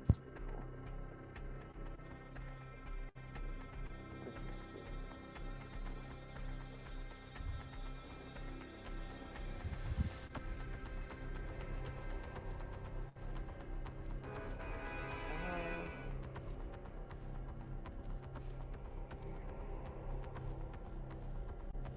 How hurt are you, Phalar? I am now at 46 out of 83. You think you could take?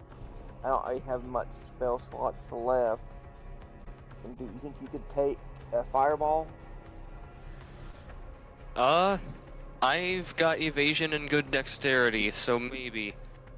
Yeah, if he succeeds, he I've won't got plus 8 to dex saves. And if I succeed, I take none. Is rogue.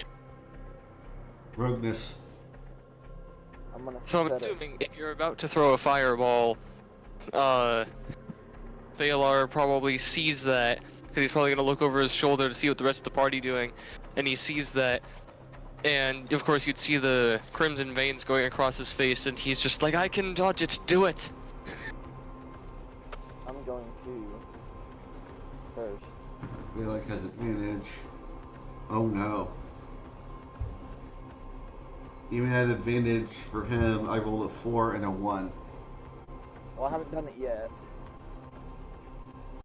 Well, no, I'm just saying for Father Valek, he's gonna fail.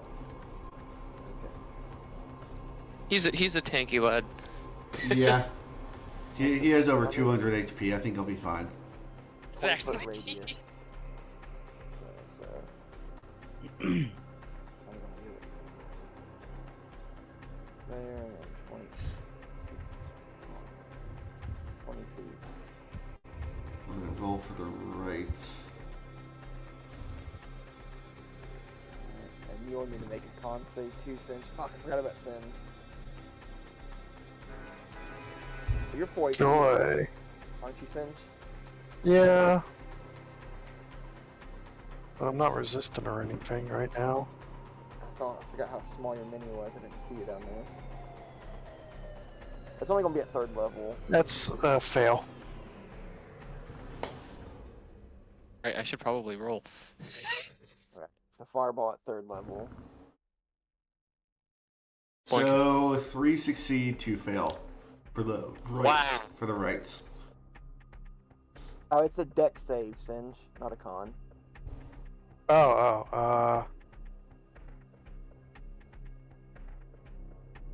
What is back? Dex.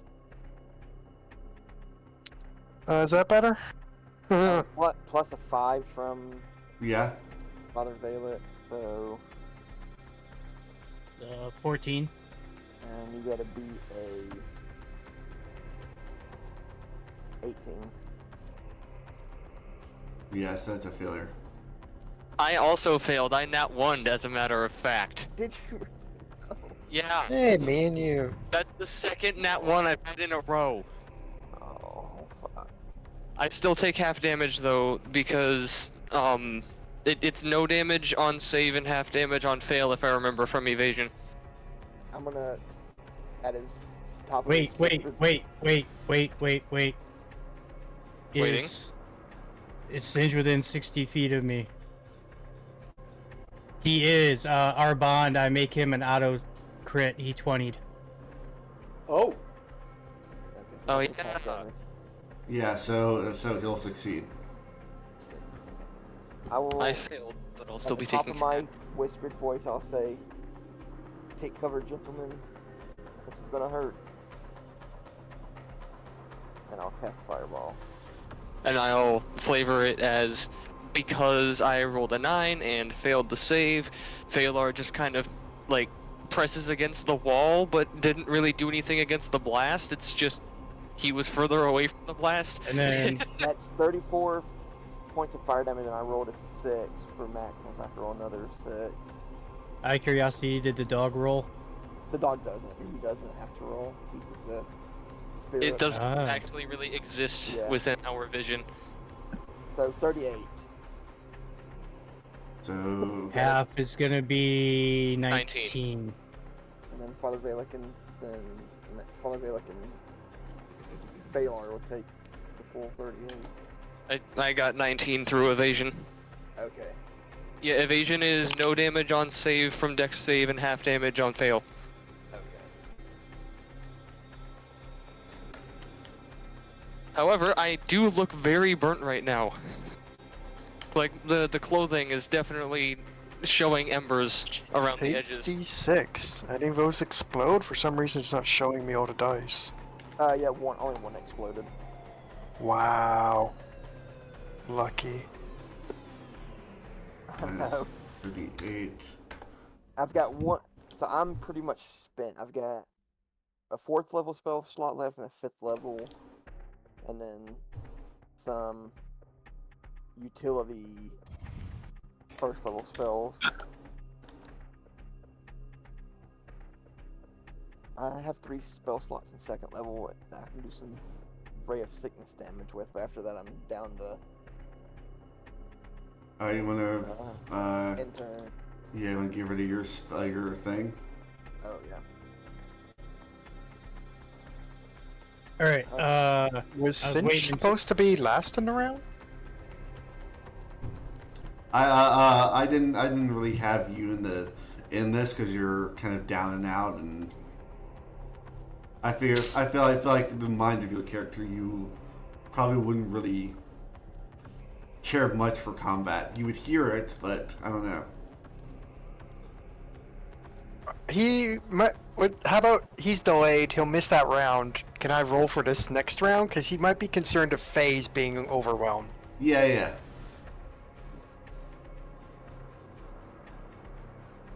Okay. I can't believe I rolled 2 nat 1s in a row. Also, for anyone, like I said, for anyone that can currently see Phalar, he doesn't look like he's doing too hot.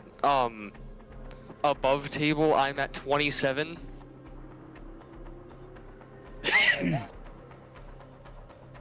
I haven't been taking heavy hits, but I've been taking little hits here and there, and that goes a long way. Alright, I was waiting for top of the order. So it's time for me to do my med stuff. Do we want to stop at the top of the order here? I just have this one thing that has to happen, then we can call it.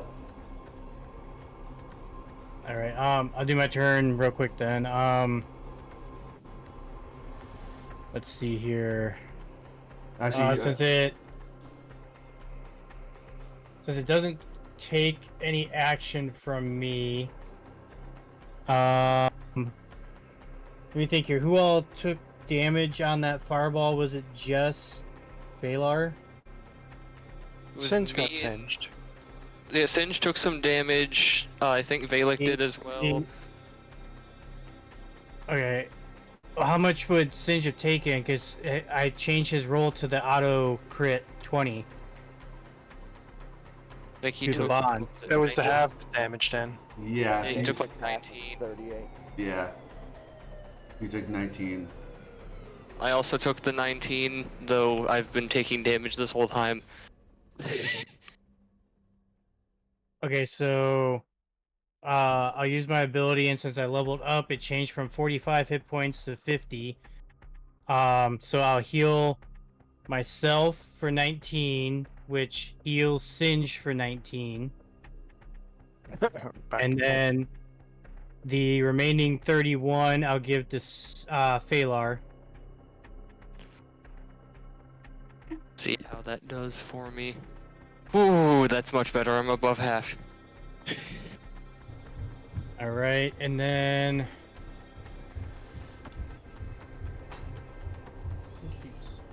okay, there we go. I feel Alright, like I'm gonna die next hit I take now. All right, swinging the scythe at the the person in front of me. All right, his shield is still up, so he's a much higher AC. All right, give me a second here. I have something I might be able to do.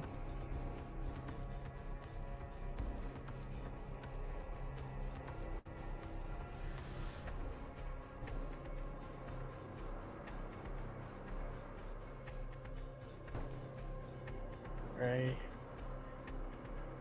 Nope. Okay, so the first one was an 11. Yep, I know that misses. misses.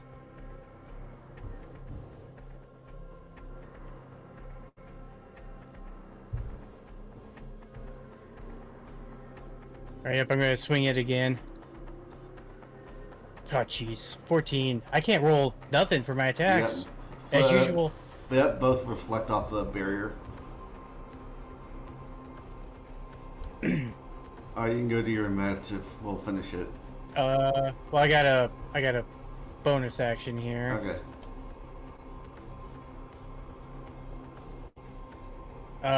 So for my bonus action, I put another fire seal on him, so he's got 2 fire seals on him right now. Alright. And then I'm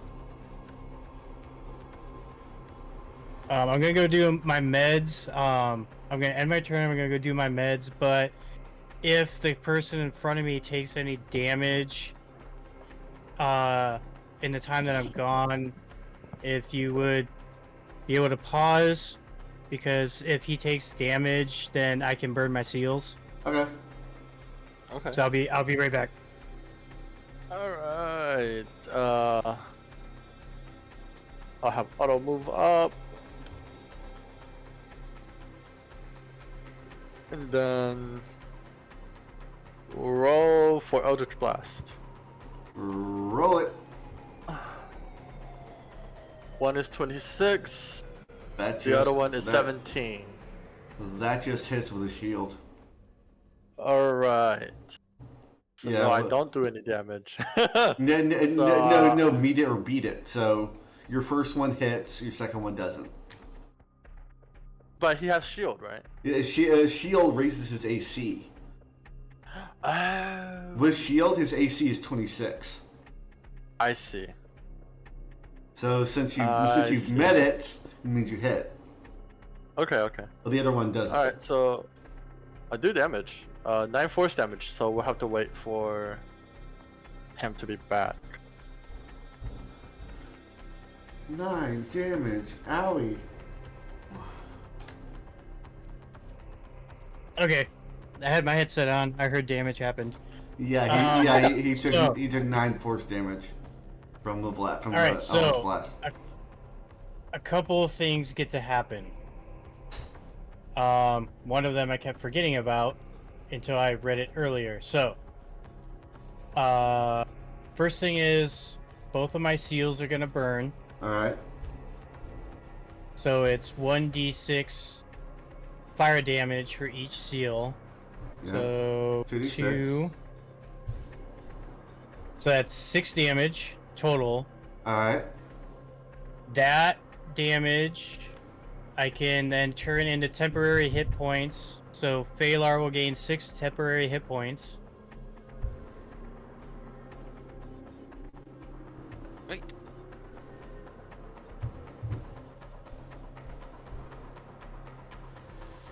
And then when I have a special action that when I burn 1 or more seals on a creature, Mm-hmm. I can unleash hell, which is the special ability is unleash hell. It unleashes an explosion of hellish energy. Each creature of my choice must take, or within 5 feet of the guy that the thing's burned on, so it's just going to be him. He must make a dex saving throw. Let me see what the saving throw is. It's not giving me a number. It just says make a dexterity saving throw. On a failed save, a creature takes the same amount and type of damage as the seals. And then on a successful save, it would be you take half. But it doesn't give a number. It just says that the target must make a dexterity saving throw, period. That's it. Hold on, I'll go to your sheet. Where is it? It's all the way at the bottom of my actions. Unleash hell.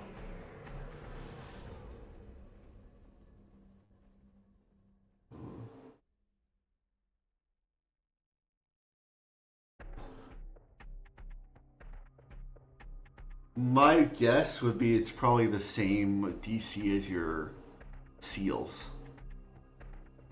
Because since this is related to your seals, anyway. So it's whatever the DC of your seals is.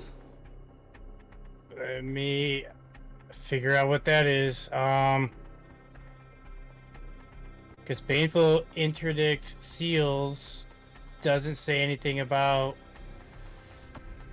a saving throw, and neither does the necrotic or the fire seal themselves.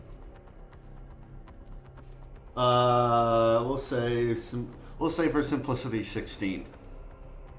Okay, I was gonna say that, or I could just roll a d20 and that would be the number. Yeah, we'll say 16. Well, he failed with a 15, so. All right, so then he takes 6 damage. He takes the same amount and type of damage as the original seals, so he takes 6 fire damage on top of 6 fire damage. All right.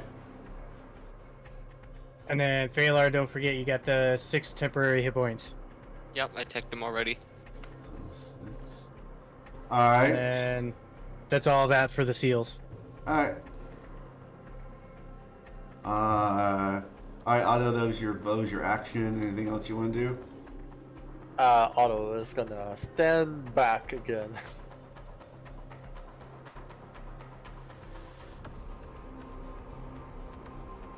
Alright, that's it.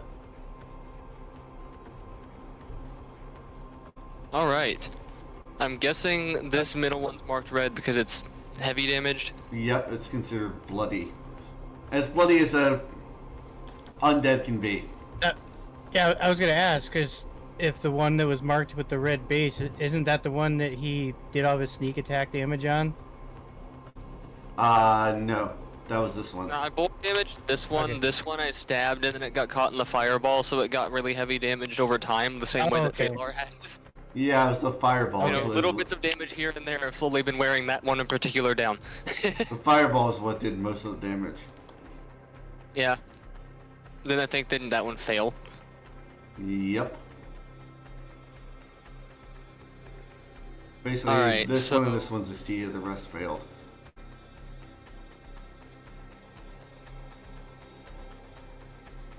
Let me check something real quick here. I think...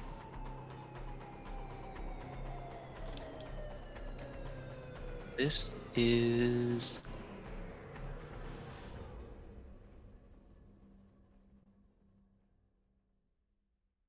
So gonna get used to this particular one. Isn't it? God, I have too much stuff to scroll through. I'm trying to find where my Nick thing is at in my list. It's with your dagger. There it is. You can always just look at your dagger. Right, so I'm assuming when I use that I can still attack 2 different targets since it's just letting me do the bonus attack as part of the main action. Yep. Alright. So I will trigger Nick and I'm going to make my first attack against the critically injured one with pick and pocket. Alright. Gotta refresh the page because it keeps turning that off. Oh my god, the scatter shot of dice. So Okay, so what, you're attacking the injured one? yeah. Okay. I'm doing it with my pick and pocket as my thing, because I figure if this manages to kill it, then I can use core cut, which does more damage, to hit something else.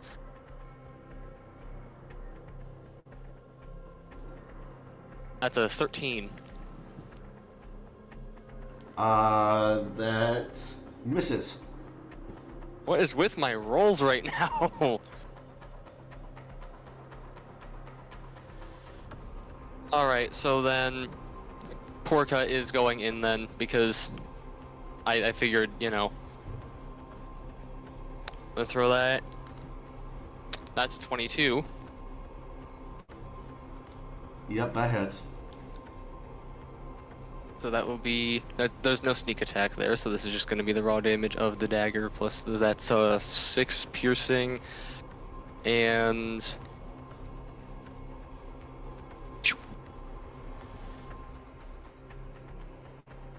Alright, so he is deader. 14. He is dead as undead can be. All right. It And I will- It had 5 HP left. Might have overdone it a little there, but it's dead. Yes. That's what matters. As dead as undead can be. I somehow managed to suck out what little spirit it had left in it with that necrotic damage. I sent you a message, right? Yep. Alright, so that was my action. I think... Damn, I could have steadied aim and then given myself, yeah, advantage, but...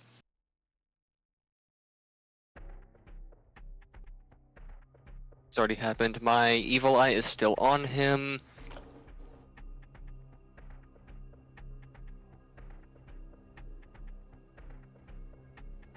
And... I mean, I suppose... Do I have any... Action... Reaction? No, I don't. The low rolls really caught me off guard. So my, my plans that I might have had kinda... You know, how is the man looking at, like, a glance? Does he look like he's gotten chipped away at very much? Like, there's a few cuts, but he seems he's doing pretty well. Okay. I could try to do something, but with the way that my rolls are going...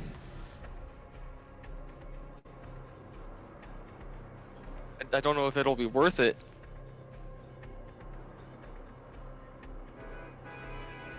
Hmm.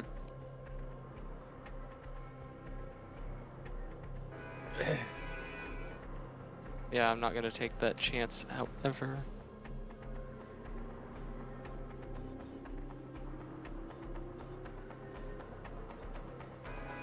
What I will do.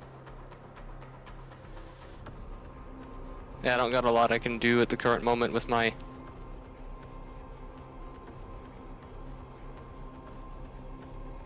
Is that it? Yeah, my bonus action isn't going to be very helpful here because the only real thing I can do in this situation is Vital Sacrifice, and I don't think taking an extra d6 of damage is optimal right now. Probably not the best idea. So I'll just... that'll be what I do. He is going to bonus action Misty Step right about here. Oh.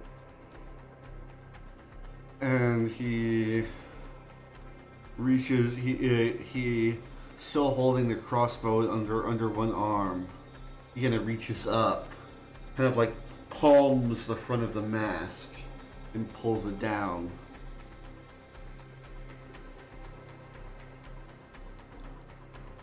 As you see, his green skin is sunken in and dead. No lips. And you see where once eyes were just two glowing sockets of blue flames.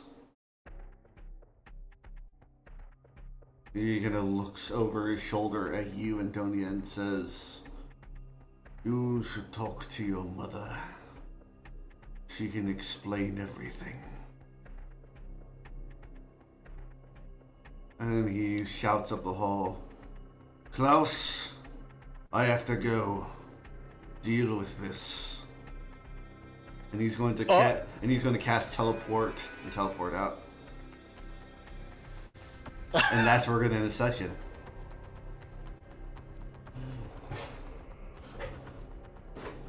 Klaus? What? You wanna explain? I don't have anything. I don't know who that was. I want to roll to see if I can detect anything on that. That's gonna be an insight, isn't it? Again. roll an insight. And All right, and that's gonna be advantage. Well, I know who it was. I don't know what they were doing here, though. All right, But so that's Anyways, advantage. guys, here's another fireball to dodge. You Yeah. could just wipe us, actually. I got 24. Oh, yeah. he is lying his ass off. I don't know what he was doing here. I know who it was, though.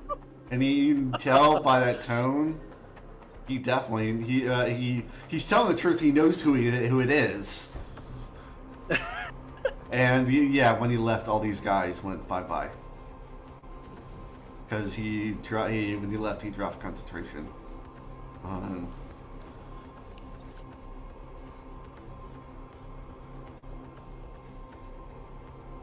Yeah, that was Silas.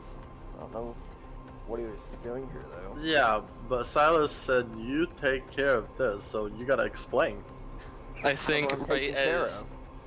I think right as Otto remarks that Phalar kind of holding his arm a little bit because it's stiff from some of the injuries he's been taking, kind of leaning against the wall, shouts back into the hall, and he's like, "Does this mean that you have been tasked with killing us now? Because I'd rather not fight you." No, I have not. He shouts that back in the hall.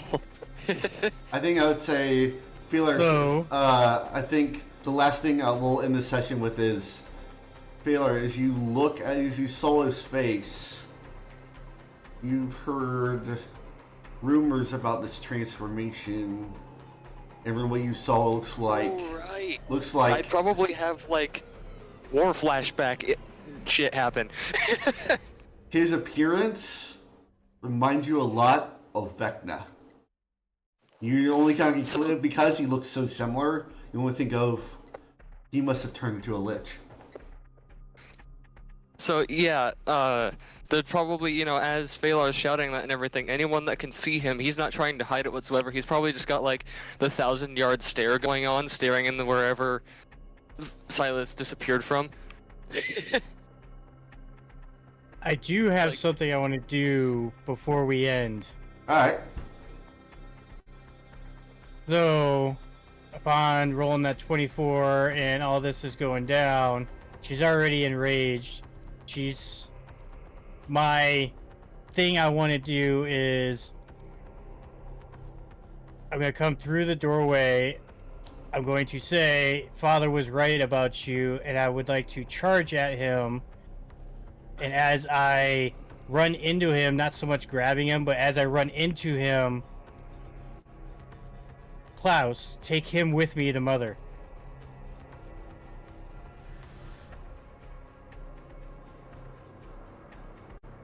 So wait, you're trying to bring him to your mom? Yes. Okay.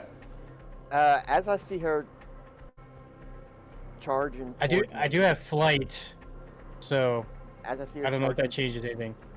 When I see her charging toward me, I'm going to yell now and have my bodyguard plane shift me.